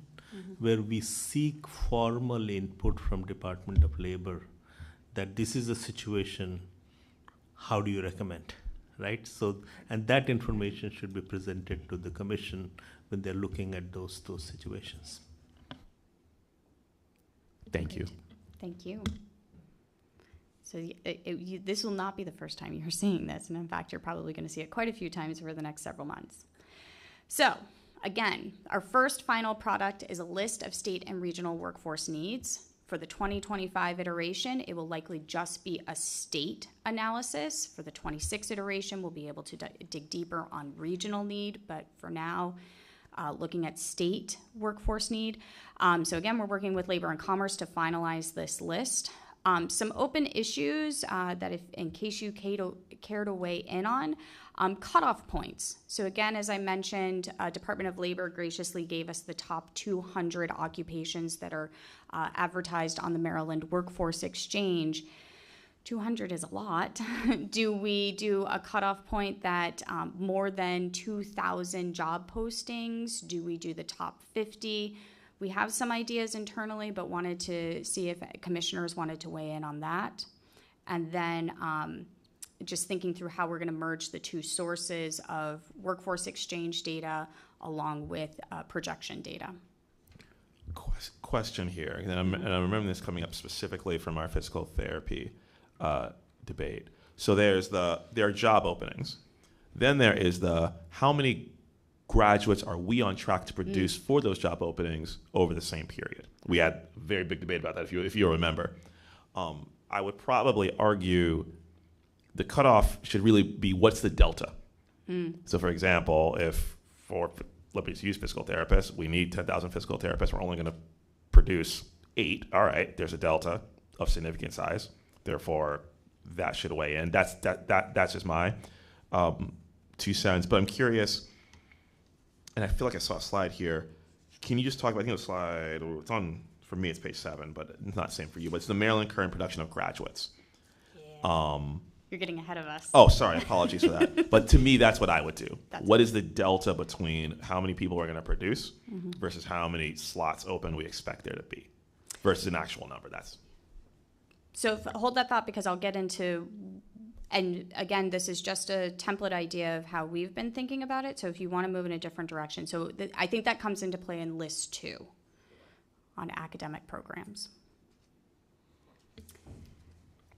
So cutoff points. So if you don't have thoughts now, that's totally fine. We will be coming back to you in September with actual lists and some recommendations furthermore on this methodology of how we've included and what we haven't.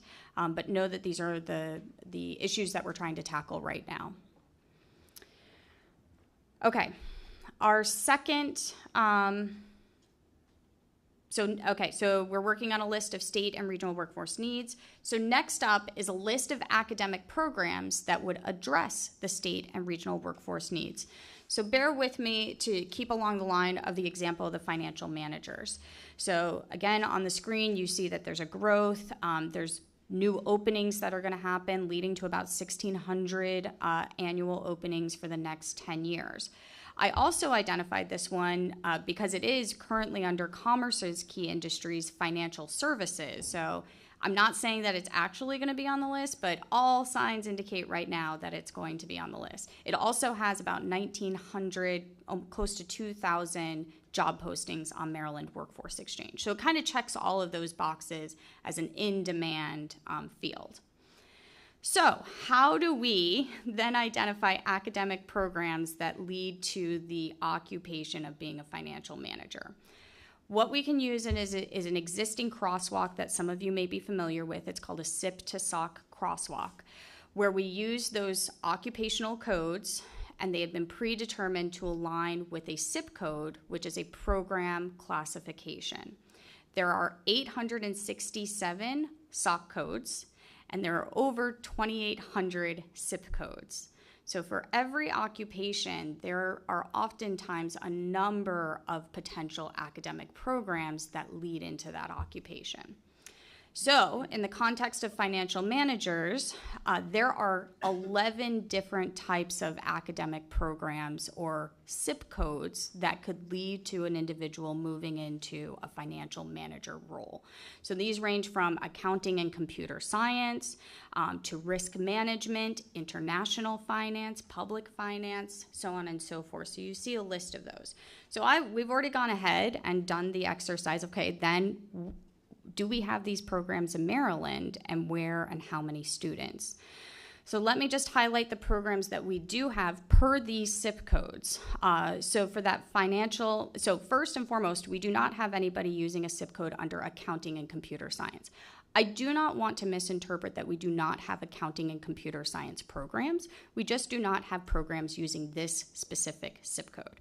So there's limitations already in this kind of alignment, but nonetheless, and institutions know that SIP codes are important, but here we are.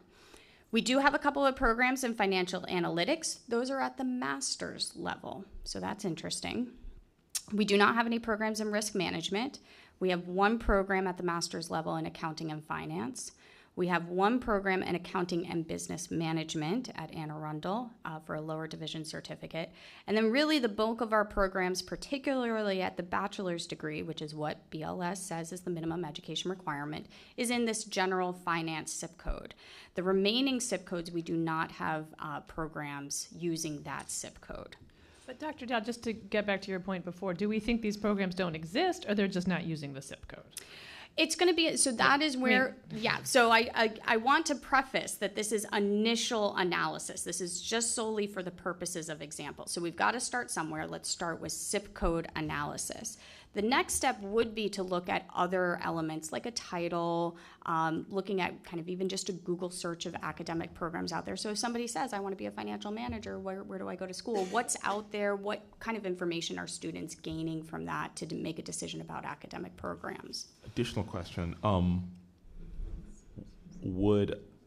non-credit incorporated in this SIP to SOC Crosswalk? Yes and no. It is included because we, at Maryland, we assigned SIP codes to non-credit programs. Got it. Does that make sense? Yes, absolutely. But not every state does that. Great. So on the following slide, just then to Commissioner Agu, your point, how many students are we graduating from these programs? So in the parentheses, you'll see the counts, and these are average over the past 7 years of an annual graduation. So if you times this by 5, you're going to get, but like, again, back to do an apples to apples comparison of how many students annually are we graduating, knowing that we have a projection of 1,600 annual openings. That's why I did an average of annual. So again, this is all open for you all to weigh in. I want an average of 10 years. I don't want an average. I want to see every year since the program existed. This is all open for you all to weigh in, but this is an initial way to catalog and identify programs that have current production. So before I finish, what we are envisioning... I think we have a question. Question from a virtual commissioner? Yes, this is Charlene Dukes. And maybe my question might be better answered a little further down the road. What I'm interested in is there's this partnership with labor and probably our workforce investment boards and the like. How do you use this information when you think futuristically about where Maryland wants to go? And I go back always thinking about the transition work that we all did for Governor Moore and Lieutenant Governor Miller. How do you think about this relative to what we're currently offering and where we want to go? And how do institutions understand that so that helps them to begin to determine what their program mix ought to be? I can see thinking currently this is what is, but there ought to be something that says, and how do we get to the future? Commissioner Dukes, perfect segue. So, I'm glad you're thinking ahead. You are right on target. So you'll see the second bullet point. This is what we propose, is a final version For this part 2, for the second list, a final version would include a list of the existing programs that use specific zip codes, degree production for those programs, and recommendations from the commission regarding the development of new programs or the expansion of existing programs. And that is where I think is going to be the meat of what the campuses need to do. That's where they're going to see, oh wow, we do need international finance because gaining international commerce here in Maryland is now a top priority per commerce, right? That's a hypothetical that we could walk down. So this is a historical question. In the past, has MHEC made those types of recommendations? No. Which I wholly support. I think that we should, but I just wanted to call that out because my gut was that we hadn't in the past, which I imagine will be a cultural change for many institutions. And so I just want to call that out because we're to exactly what Dr. Duke said, we're trying to get ahead of this, and we can't do that without at times someone like an AMPEC bringing folks together to say, no, we need more in this because economically we're trying to go here. Thank you for that comment, Commissioner Raghu. MHEC, generally, higher education has been reactive, and what it is being proactive. And Commissioner Duke's question was also very good. And I think, at some point we can talk, maybe another meeting, how we are envisioning our 2030 goals. Within that, when we look at credentials of value or meaningful credentials, how they align with this kind of information, whether it's Department of Labor, cybersecurity, infrastructure, and healthcare sector. Then the signature industries or lighthouse industries that commerce is calling. So how our credentials are aligned with those industries, where is the delta, and how are we going to narrow that delta, right? Thank you. Let me ask one more question, which I can tell you can tell we're very interested here. On the occupation side, I came from the federal government, so we spend a lot of time thinking about quality jobs.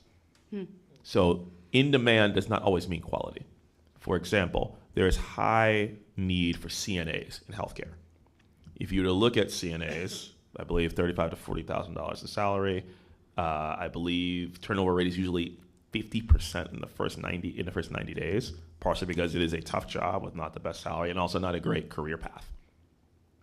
I'm curious if that has come into discussion at all as we think about some of these occupations, or if it hasn't, and that may be something for us to do. But I know, for example, you're seeing some states on the workforce development side say, I'm not going to train for CNAs anymore because, frankly, it's not a job that, frankly, I'm targeting for growing in my economy because it's not the best, to be candid.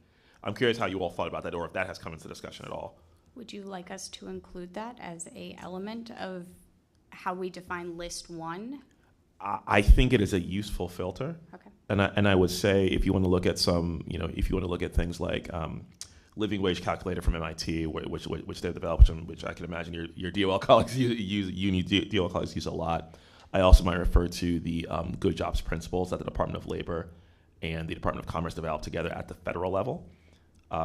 It will not be perfect. There'll be a little bit of, I think, quibbling about that, but it's begun to come up in workforce development circles of not every in demand does not necessarily mean quality, and vice versa. Right. And that may be a useful filter. And again, I don't think it'll change this list that much looking at some of these jobs, and particularly in places like allied health, that is something that we've seen a bit of a rub on across the country. Yep. So I think we can certainly look into including that. I hesitate to say it will be in the 2025 version, but it's something we can absolutely Totally understood. Yeah. And we can state that in the 2025 version, that the 2026 version will have an additional filter or indicator. Great.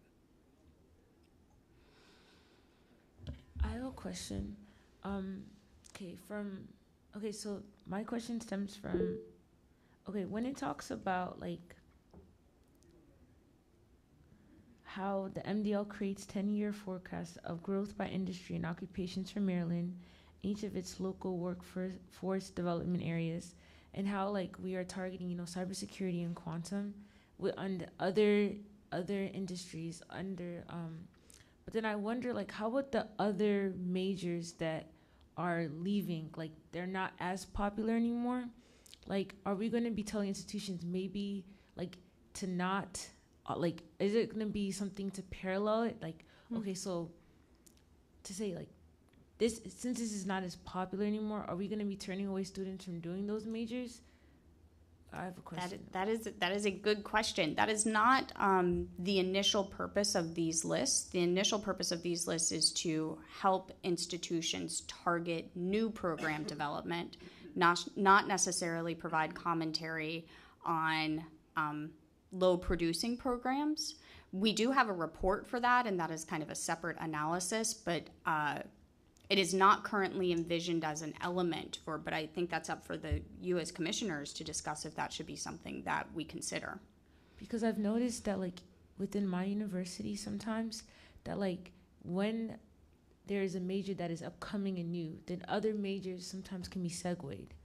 And if we as commissioners say that, okay, these are the targeted ones, we got this, which is still very good. We need to be, as Maryland, we need to be productive. We need to go forward. Then other, there's others that there's going to be the other side that's going to like negatively affected. So I just want us to consider that, like when we post these lists or analyze these lists, to say that there are also other important majors. Understood. Yeah, great comment. Thank you. Thank you Dr. for that. Dow, this is Mickey Burnham. Yes, sir. I would urge us as a commission to be careful as we move beyond the point of identifying needs in terms of industries, in terms of occupational categories, et cetera, to actually mapping those to specific degree programs and the level of specificity that I think we've been talking about for the last 10 or 15 minutes. I don't know that this commission is comprised appropriately for going much beyond simply taking recommendations that come from groups like the study group, the work group that has been working for the last several months. And sort of using the work that has come from them, which has taken into account what is happening at Department of Commerce, Department of Labor, and so forth, and the governor's office in terms of identifying priorities for the state, because that in part will determine, what the state's needs are. One example that was given, data centers, for example, a lot of them in Northern Virginia, not so many in Maryland.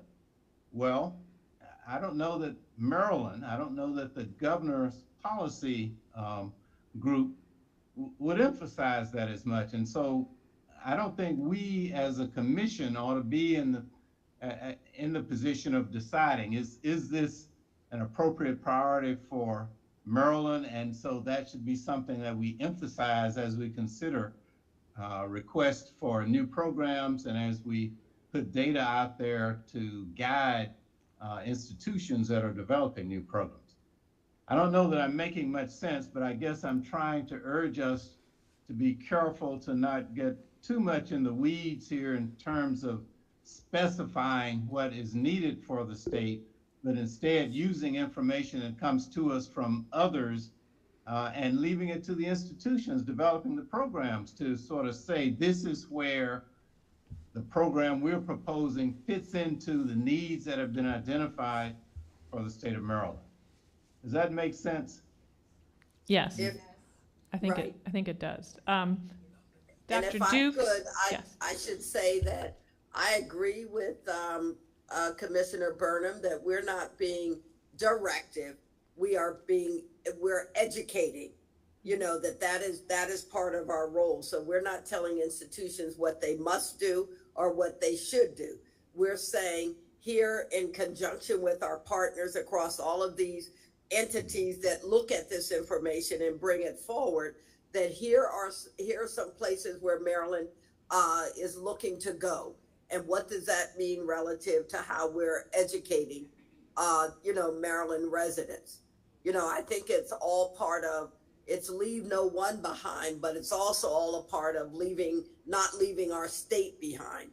So I do agree with Commissioner Burnham that we are not directive, but we are, I think, have some responsibility for educating and informing. Mm-hmm.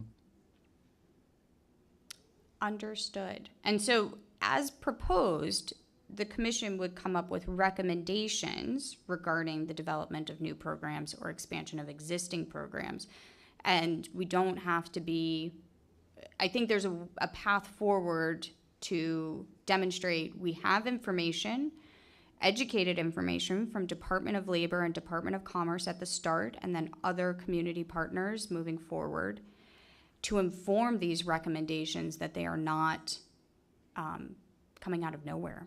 There is some strategic planning that is evidence-based and helps institutions. It is to help institutions develop or expand programs.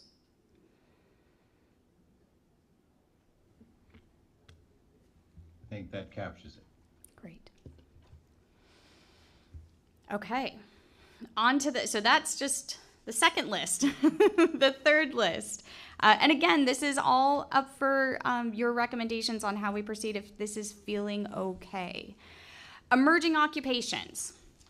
Again, I turn to my colleague at Department of Labor who has proposed an analysis on how do we figure out emerging occupations from a quantitative analysis. Certainly, Commissioner Agu, as you've noted, there are going to be some key industries that are emerging that are going to be more on the qualitative side, but how do we get just some base numbers? So please correct me if I get any of this wrong. Department of Labor has developed a location quotient or is using a location quotient as an indicator of emerging occupations. So you see a definition of that on your screen. Location quotient measures how concentrated an occupation is in Maryland and is calculated as the percent of Maryland's workforce in a given occupation divided by the percent of the national workforce in that occupation. So if you see a 1 for a location quotient, the occupation demand is just as concentrated in Maryland as it is elsewhere. But if it's closer to numeric 2, the occupation demand is twice as concentrated in Maryland as anywhere else. So really we want to identify emerging fields. We've said occupations where the location quotient is less than 1, so we have less concentration in Maryland compared nationally, but there is projected growth in that field for Maryland. So it's got 2 variables that are defining what is an emerging occupation. So again, let me give you an example. We've been talking about data centers. Here's your example as data scientists. There's a growth of 942 positions, but that's a pretty significant growth when we put it into a percentage, almost 40% growth. It does have a location quotient of 0.64, so we do not have the concentration in Maryland as we do nationally of data scientists. And so by virtue of this, we could say this is an emerging field. We need more data scientists to bring Maryland at least up to national, if not beyond. And there's growth. Before I move on to the next slide, questions on this methodology, comments, concerns, thoughts? And just once the location quotient reaches 1, would we no longer say that field is emerging? I turn to my colleague and or commissioners. Yeah, I mean, I think we hadn't thought multiple years into the future, but we're just thinking for this initial list right now. But I think there would be a roll-off of, say we're really successful in producing a lot of data scientists and we increase our location quotient up to 1. I think at that point we would say it's no longer emerging, but it's emerged. And so we have it here now in the state. So we'd be shifting the focus then to other occupations. And then my other question would be the growth that I see in the bottom, that slide. That is growth projected in the state of Maryland. Yes, that is correct. Okay, thank you. Yep. Yeah, and I'll say on data scientists specifically, because this one stood out to me and surprised me a little bit. But one of the things, and we've kind of talked about this, how occupations sometimes it's a little hard to narrow them down to what exactly they are. Maryland has a really high proportion of statisticians. We have a pretty good number of programmers, just not so much data scientists, which is kind of the next step or in demand. So I think, it's not that we're really lacking in people that know how to do quantitative statistics and analytics and programming. It's just shifting some of the focus of those majors. And the other final piece I'll say, too, on this is kind of just to reiterate that we're also developing this list in consultation with the Maryland Department of Commerce, which is taking an industry-focused approach. And so as there are new nascent sectors in the state, such as, say, quantum computing, Maryland has a fairly strong quantum computing ecosystem right now. But so we may, if we actually were able to capture that through SOC codes, maybe we would have a location quotient above 1. But the advantage of working on this list in consultation with the Maryland Department of Commerce is we can say, let's make sure that we're focusing on quantum because it is emerging, not just because Maryland is projecting to have some strong growth here, and we're already established, but it's new and we want to make sure we're continuing to target it. So again, that's the advantage of the broader partnership here. That points to one caution that jumps out at me as I look at this methodology. Because it's focused on what is happening nationally, it would sort of not limit us, that's too strong a word. It would make it harder for us to be leaders in an area that ought to be emerging for the country if it so happens that we are ahead of the rest of the country. And so I just think we can use this methodology, but understand what it's for and be alert to the possibility that that it could sort of dim the perspective on an area that we ought to focus on, where we would actually be ahead of the curve and have that ratio that would be much greater than 1, and it would be an opportunity for us to lead the nation rather than following. And I think, Dr. Burnham, to your point, this is, I think, where the input from the Department of Commerce would be really helpful. And this is why I think having a standardized process would also be helpful, in the sense of we're not going to determine that at MPAC. The Department of Commerce, the governor's economic team will determine where are the places that we do want to lead, and then making sure that we can have this part in tandem with this quantitative analysis. I think how we square the circle that I think that you're talking about, Commission. Does that make sense? It makes sense. Great. So on the next slide is just an example of some of those programs. What is of note is that it does include, we are making, staff's recommendation is that we make these lists as inclusive as possible. So you'll see cooks restaurants. No formal education or credential required, but it has a less than 1 location quotient, and it does demonstrate growth. So our proposal, staff's proposal, is to be an inclusive list that includes all of these, just so that it's out there, but knowing that our colleges and universities will be using it, and there will be some occupations that may not require their services, their educational services. So I want to point that out to you all as just an example of, again, methodology that we welcome your feedback on. So list three, a list of emerging workforce needs. Again, we're working with Labor and Commerce to finalize the list. Our open issues, are you okay with this idea of a cutoff point? Again, for this 2025 analysis, we will dig deeper, we'll do more with Commerce, but for a evidence-based, we're not pulling something out of the air. Are you all comfortable with this methodology? You don't have to answer that now. You're going to see this again next month, but wanted to put that out there for your thoughts and considerations. And just to be clear, you're going to basically do the same SIP to SOC crosswalk for these professions. Exactly. So we're moving on to list 4, the final list, a list of emerging workforce needs programs. So the final list is going to be a bit more awkward. The legislature has a formal definition for emerging workforce need programs. So you'll see that on the screen. Bear with me while I read it because I think this is important. It is a graduate level program that no other institution of higher education offers, addresses a job or industry need that is innovative, unique, and rare, and could leverage federal, state, private resources on a long-term basis.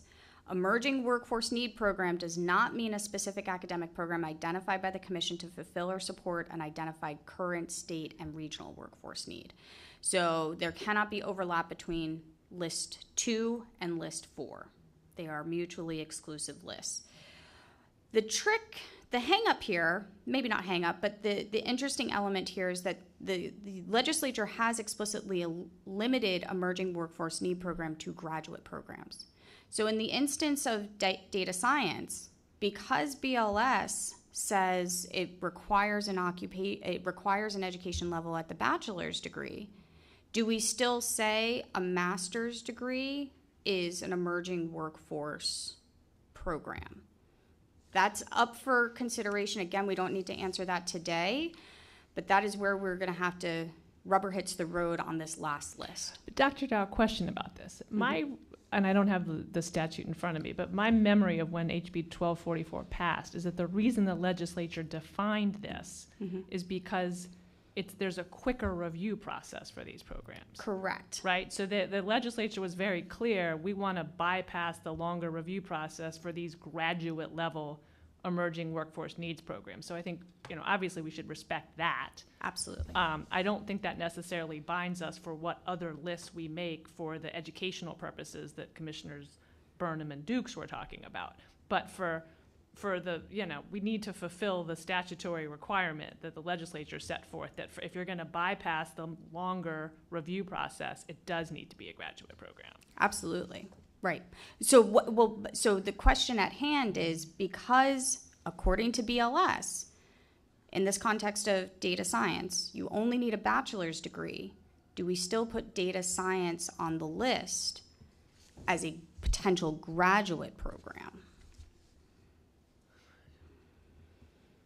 And again, not something to answer today, but it is something out there to think about.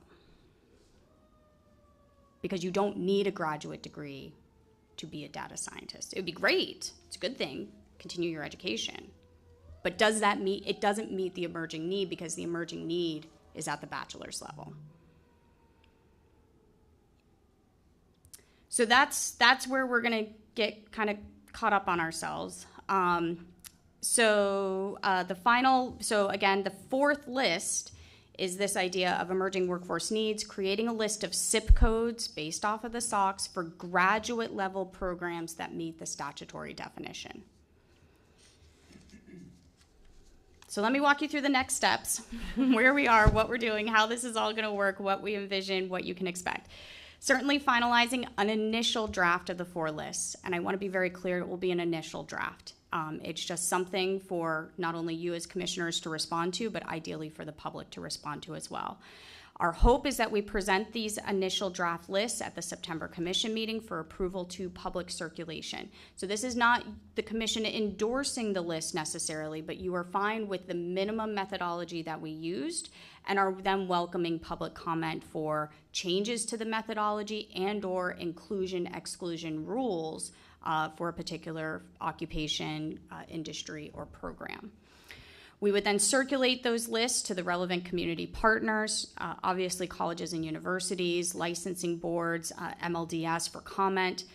At the same time, we want to convene the Advisory Council on Workforce Shortages for their input. That's that statutory council that's related to the scholarship. But because it's the scholarship and workforce need, this all kind of comes together in a wonderful, beautiful way. So bringing that council together to then say, look, here's a list of workforce shortages, i.e. in-demand occupations. What do you all think? So we would then collect feedback, revise the list in collaboration with Labor and Commerce. Ideally, present revised list no later than the November commission meeting. If we can make it at the October commission meeting, we will, but I am conscious of just the timing and the turnaround and what that looks like. So no later than November, you would get revised lists that then you would approve for us to send to the Legislative Policy Committee per the law. We collect that feedback from the Legislative Policy Committee, revise accordingly, and present a final draft for the 2025 appendix. It's an ambitious timeline, but one that we need to follow because of the legislature's requirements. So just, I know everyone knows this, but as a reminder, our next commission meeting, our September meeting, is the budget meeting, which is already a 6-hour meeting. So I just want to make sure you work with Jeff Newman, who I see in the room here, to make sure that we carve out the amount of time that you need for this. But I think the balance of that meeting will be the budget. Absolutely. Understood. Great. Any questions or comments, commissioners, about next steps? Okay. All right, thank you. This is Yes. clearly you've put a lot of work into this, and you are continuing to put work into it. We appreciate it. Yeah, and I certainly want to thank my colleagues at Department of Labor and Department of Commerce. They have been invaluable partners and will continue to be. So thank you. Great. Great. Thank you both. So we have 45 minutes left if needed, because I'm told there's another meeting coming in after that. So we have a hard stop at 1. We have one more presentation from Dr. Dow before general updates at the end. And this presentation also stems from House Bill 1244 from the last legislative session. And this is related to an update on the definition of unreasonable program duplication and unnecessary program duplication. Just as a reminder, the legislature changed the law to redefine in the statute both program duplication, unreasonable program duplication and unnecessary program duplication, and then directed the agency to identify the specific criteria and factors, basically standards in regulation, now that they've changed the law. So the law now says unreasonable program duplication which would cause harm to the state or students attending institutions of higher education in the state. Just as a reminder, it used to say demonstrable harm to another institution. So that's a major change that the legislature very intentionally made. They took out the word demonstrable, and then they made the harm no longer be to another institution, but rather instead harm to the state or students attending institutions of higher education in the state. So that's for unreasonable duplication. And then for unnecessary program duplication, it remains unnecessary program duplication in violation of the state's equal education opportunity obligations under state and federal law. So the task that this agency staff has is to come up with regulations that further define those two terms, unreasonable program duplication and unnecessary program duplication. So today is a preview of how you all are going about this. You're not asking us to vote on anything, but just sort of telling us how you're thinking about this. Exactly. Thank you, Chair Motz. So I have no slides for this presentation or this discussion, really. Wanted to, similarly, just as with the past discussion, see as commissioners your thoughts on what how we're envisioning this and get your feedback before we come to you with formal regulations. So if you can, just bear with me as I walk through the memo. The second to last paragraph on the first page really starts the context for this. We are envisioning breaking down unreasonable duplication into two primary questions. The first question is the proposed academic program duplicative of an existing program? To do that, we would ask questions about the curriculum. We would look at the courses. We'd also look at other program requirements, such as internship requirements, study abroad requirements, whether or not it's a thesis or dissertation, or if it's a project that culminates in a graduate degree. if there are specific concentrations. So really looking at the academic content to determine if the programs are duplicative.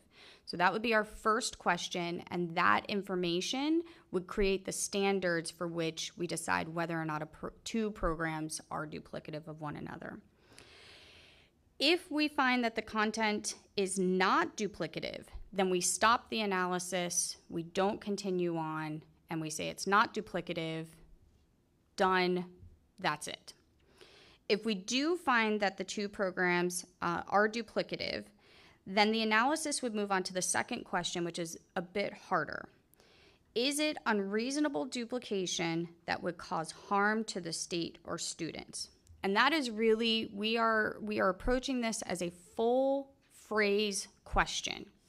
It is not, is it unreasonable duplication, pause, that would cause harm to the state or students? It is it unreasonable duplication that would cause harm to the state or students? So it's important to think about that as a holistic, that is what we are approaching this as. That if it causes harm to the state or students, it is unreasonable duplication. So things that we would incorporate as part of that analysis focuses on what is harm. So for example, we would want to know if transfer students would be harmed by virtue of, is this duplicating transfer pathways in a way that actually harms students and does not give them more opportunities? Is there an excess student demand? Do we have more students interested in a particular field than actual programs able to accommodate them? Is it a good use of state resources to have an additional program in the state? And so that goes to the idea of harm to the state. Are we duplicating resources to run multiple programs in a particular field? Answers to these questions will inform the analysis to determine if the duplication would cause harm to the state or student and therefore is unreasonable. So that's where we are with unreasonable duplication and our thinking and the elements of what we would incorporate in the standards. What are your thoughts? We wanted to open that up for discussion.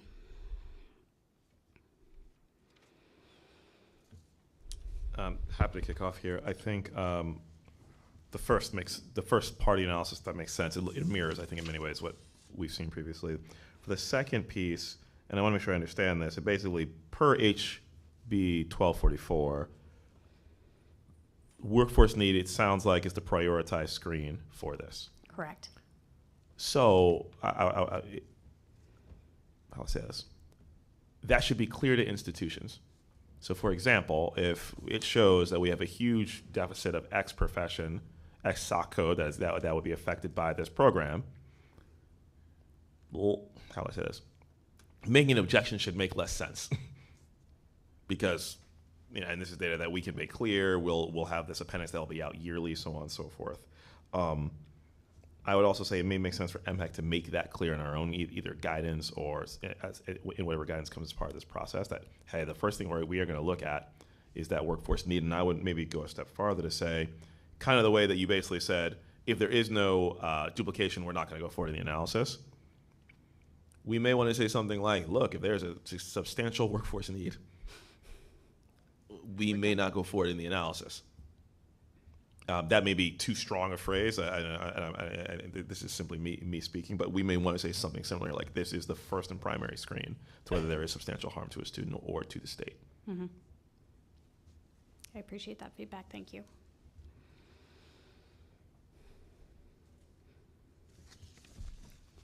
Other thoughts? Where would the topic of geography come into this? Sure. So likely in the harm analysis. Is it a proximal location? Is it, to have two programs that are within in the greater Baltimore area? Is that causing harm to students? So the hard thing with that is, what is the harm to students or state? For geography, is it a duplication of resources that then students, why would we put two programs in the same geographic region? Is that a resource duplication issue and therefore harm to the state? That's where we need to figure out the logic there. So I think, yes, I think there's general consensus that geography matters, but we need to bring the logic in of why it matters.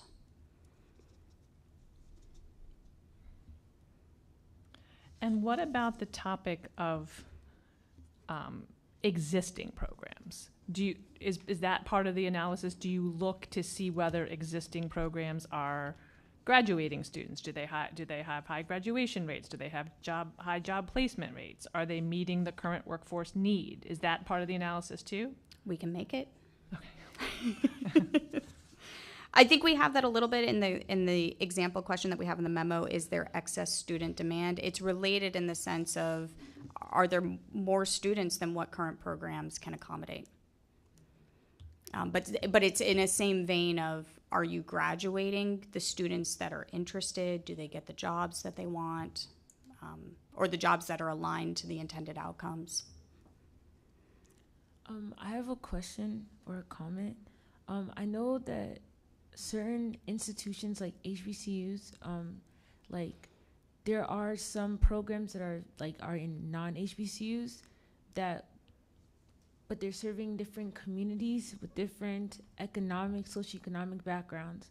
And it would be of benefit to students in this other demographic for it to also be in their institution, because other characteristics are not allowed them to get into another institution.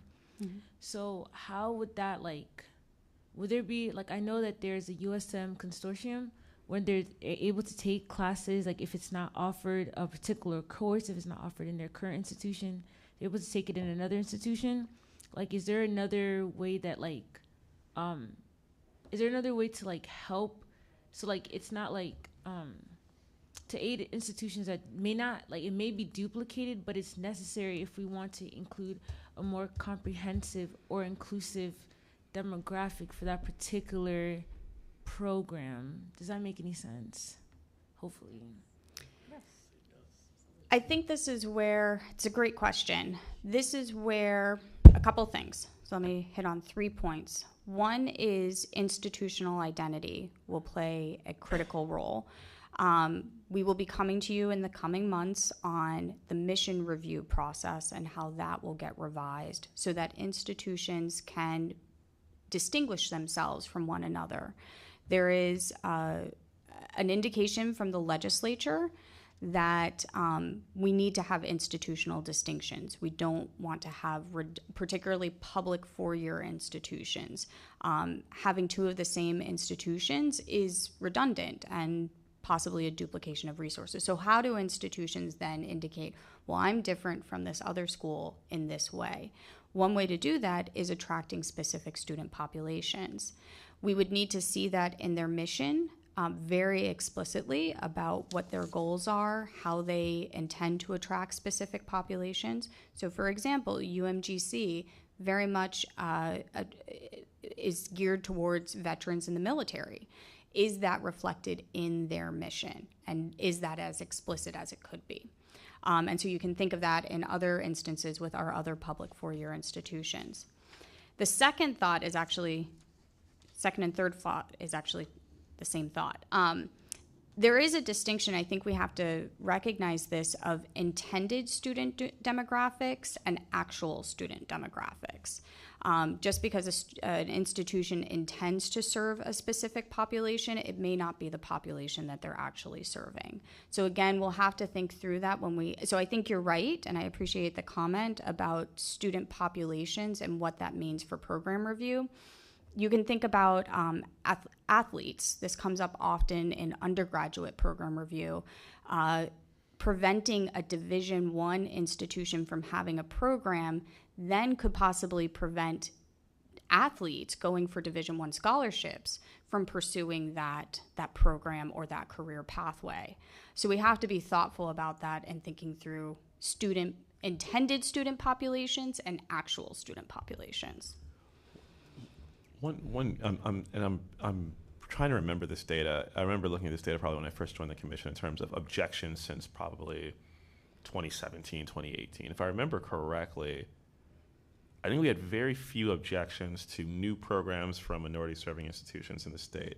Generally, our objections were actually the other way around. Correct. Which was you had you had an institution serving a particular population, generally African American students, had a program, another institution which, not as part of their explicit mission, was not serving that population, offering a similar program, and that's, I believe, where the vast majority of our objections came from. Is that correct? Generally speaking, I would say that we've had a number of objections between public and private institutions. Oh, yes, That's correct, yes. where, so I would say maybe it's a 60-40 split. And those are actually the numbers that I roughly remember. Yeah.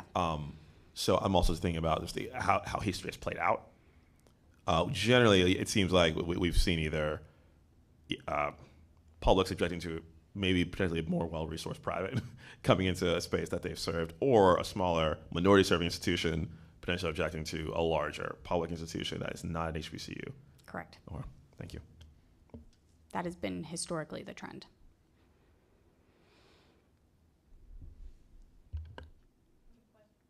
Questions, comments? I know this is just for informational purposes, but it would be helpful to Dr. Dow and her team, I think, to get our insights or thoughts as they continue their work. Absolutely. So I think the approach that Dr. Dow, that you and your team are taking makes sense.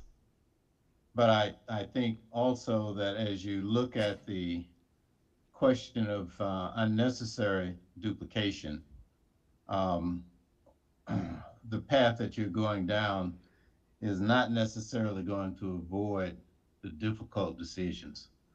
I can envision instances where, on the one hand, a particular program would be beneficial to students because it would offer them more options and opportunities. But on the other hand, it could be harmful to the state because in offering this new program, the state is no longer able to fulfill as effectively its commitment to the HBCUs.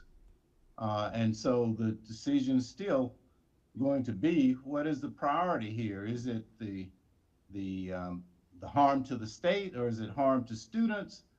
Do they have the same level of importance? And so that's something that I think, Dr. Dow, that the team that you have working on this will need to think through carefully.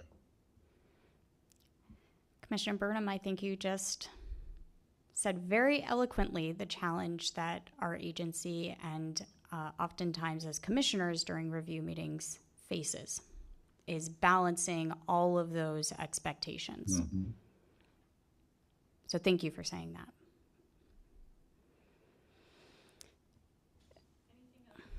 Anything else on this topic? So let me just walk you through just a couple more things.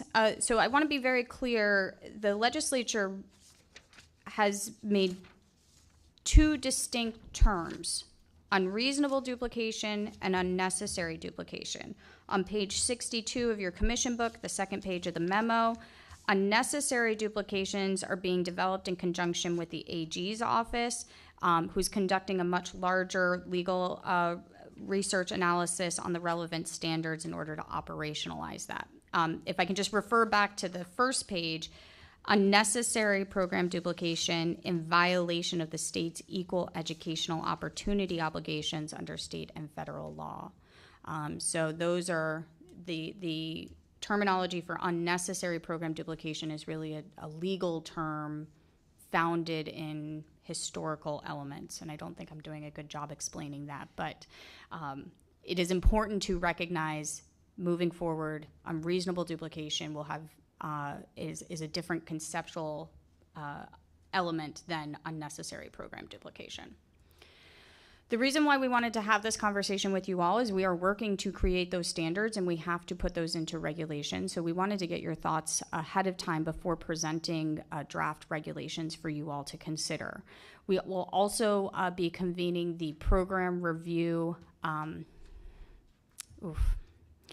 the Program Review Process Advisory Council, which is supposed to be reviewing the processes for academic program review. That will be the quote-unquote work group that will help to provide input on these standards for unnecessary and unreasonable duplication. So when you see this again, ideally that group will have met, provided input, and you'll see a draft of that before we make further edits. Great, and that is the council that was also required by this piece of legislation. And I think we may have voted on that last time to go ahead with your recommendations about who to include, including all the segments. Yep, the bylaws. Just to be as inclusive as possible. We want to hear from the full higher education community on this very important topic. Exactly. Okay, great. Any other questions or comments? All right, we are to our last agenda item, still with Dr. Dow. You have great endurance.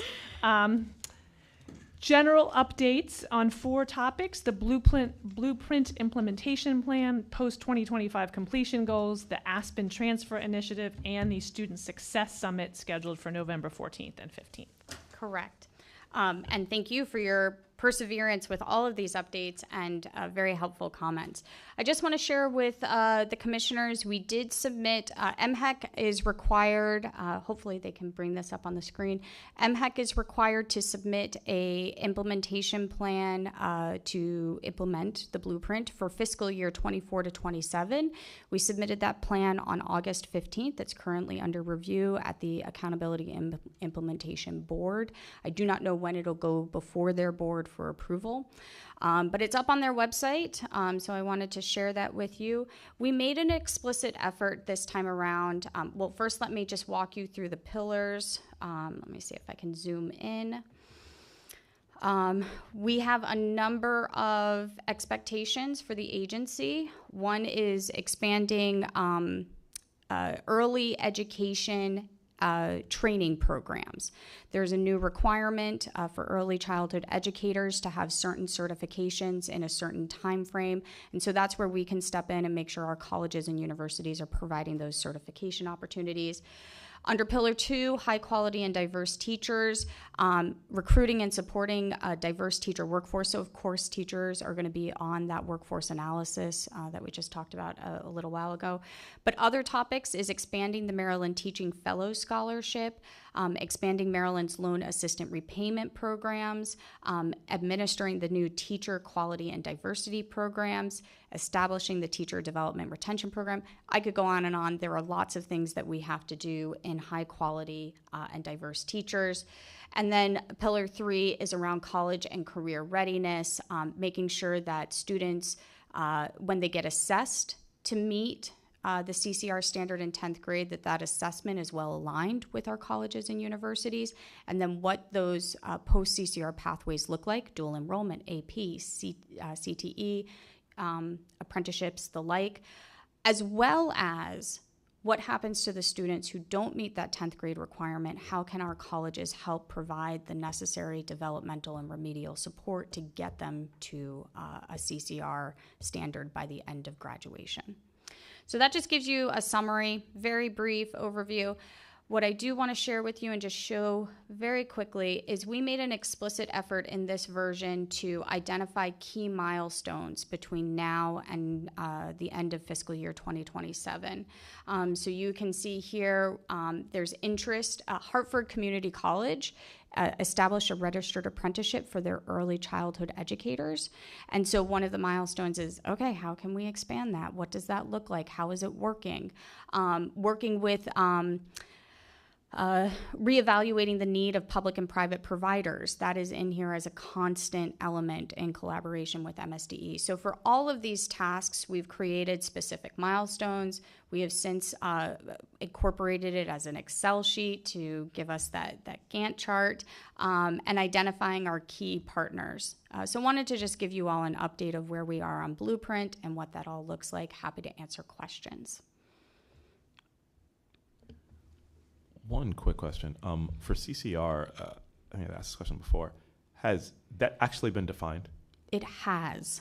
I do not want to misquote it, but it is up on MSDE's website. It's an explicit pathway, and it is multiple measures using both standardized tests as well as GPA metrics, and it incorporates a couple of different fields.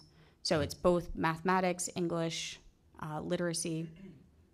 Thank you. Sure. I'm happy to share that with you. I just don't want to misquote what the exact... No, I was just curious if it had actually been defined. Great. Yep. And so LEAs also had to do implementation plans this summer. As part of their implementation plans, they had to lay out how they're going to do that work, both in terms of the post-CCR pathways, evaluating students, and for the students who don't meet the standard, what are they going to do to help them? That's the update on Blueprint. Okay, on to the next, post-2025 completion goals.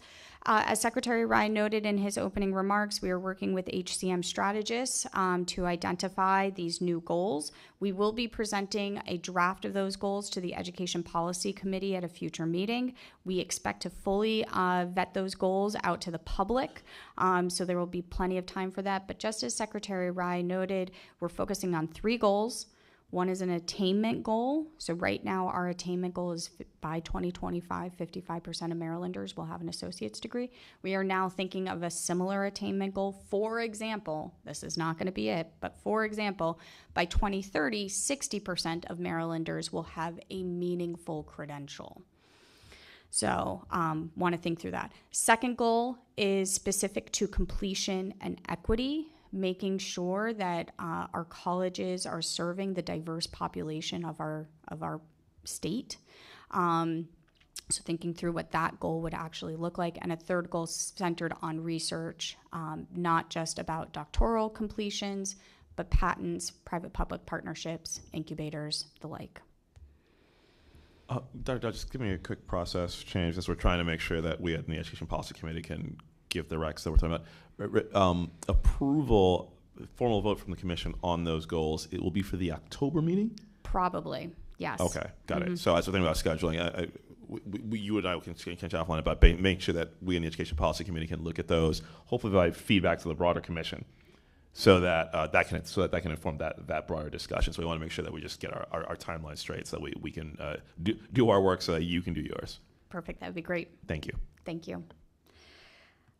Third update is on the Aspen Transfer Initiative. We convened a steering committee of presidents. It is a nice division of both of our public four-year institutions and our community colleges.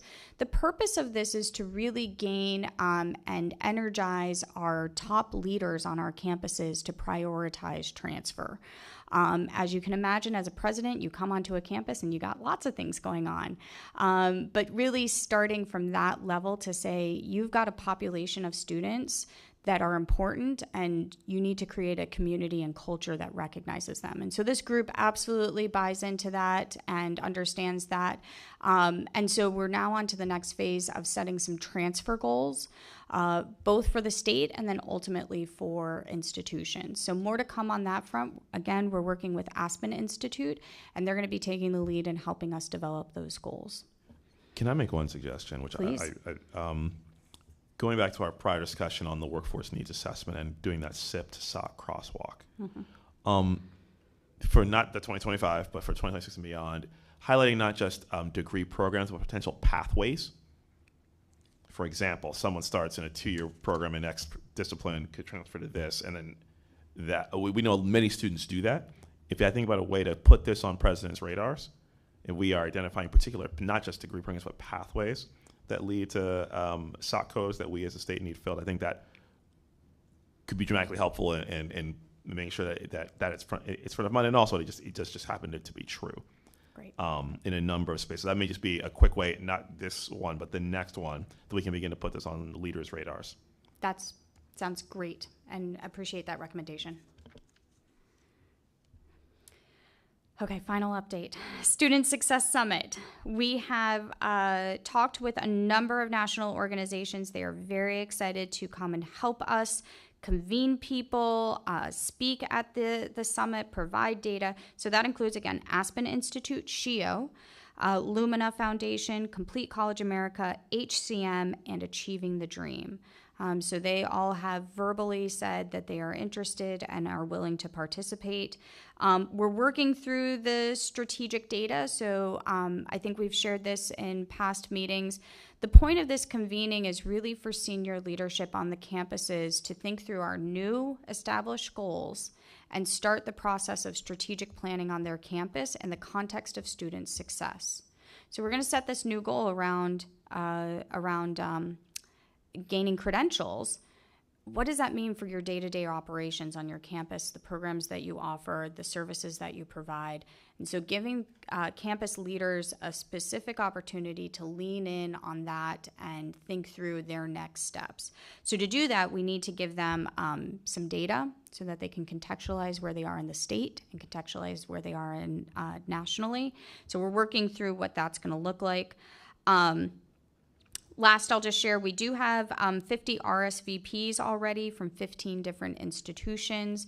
We did give them an RSVP date of October, so those are good numbers for now, but we're going to do extended outreach all through the month of September to make sure we have the right people. It's not just about people showing up to this, but having, again, those strategic planners who can really envision what the next steps are in light of our state vision.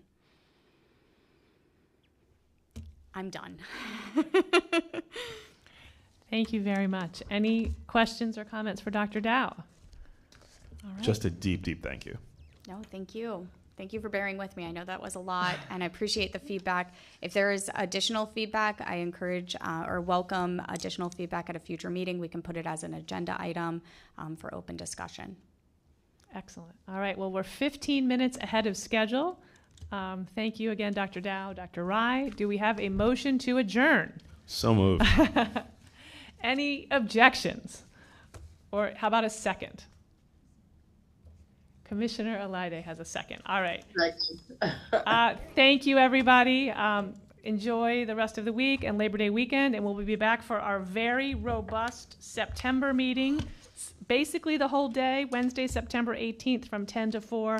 Just a reminder about the balance of that, we'll be discussing the budget, but we also will carve out time for other business, including what Dr. Dow is going to bring back to us with respect to those regulations. So thank you very much. Meeting adjourned.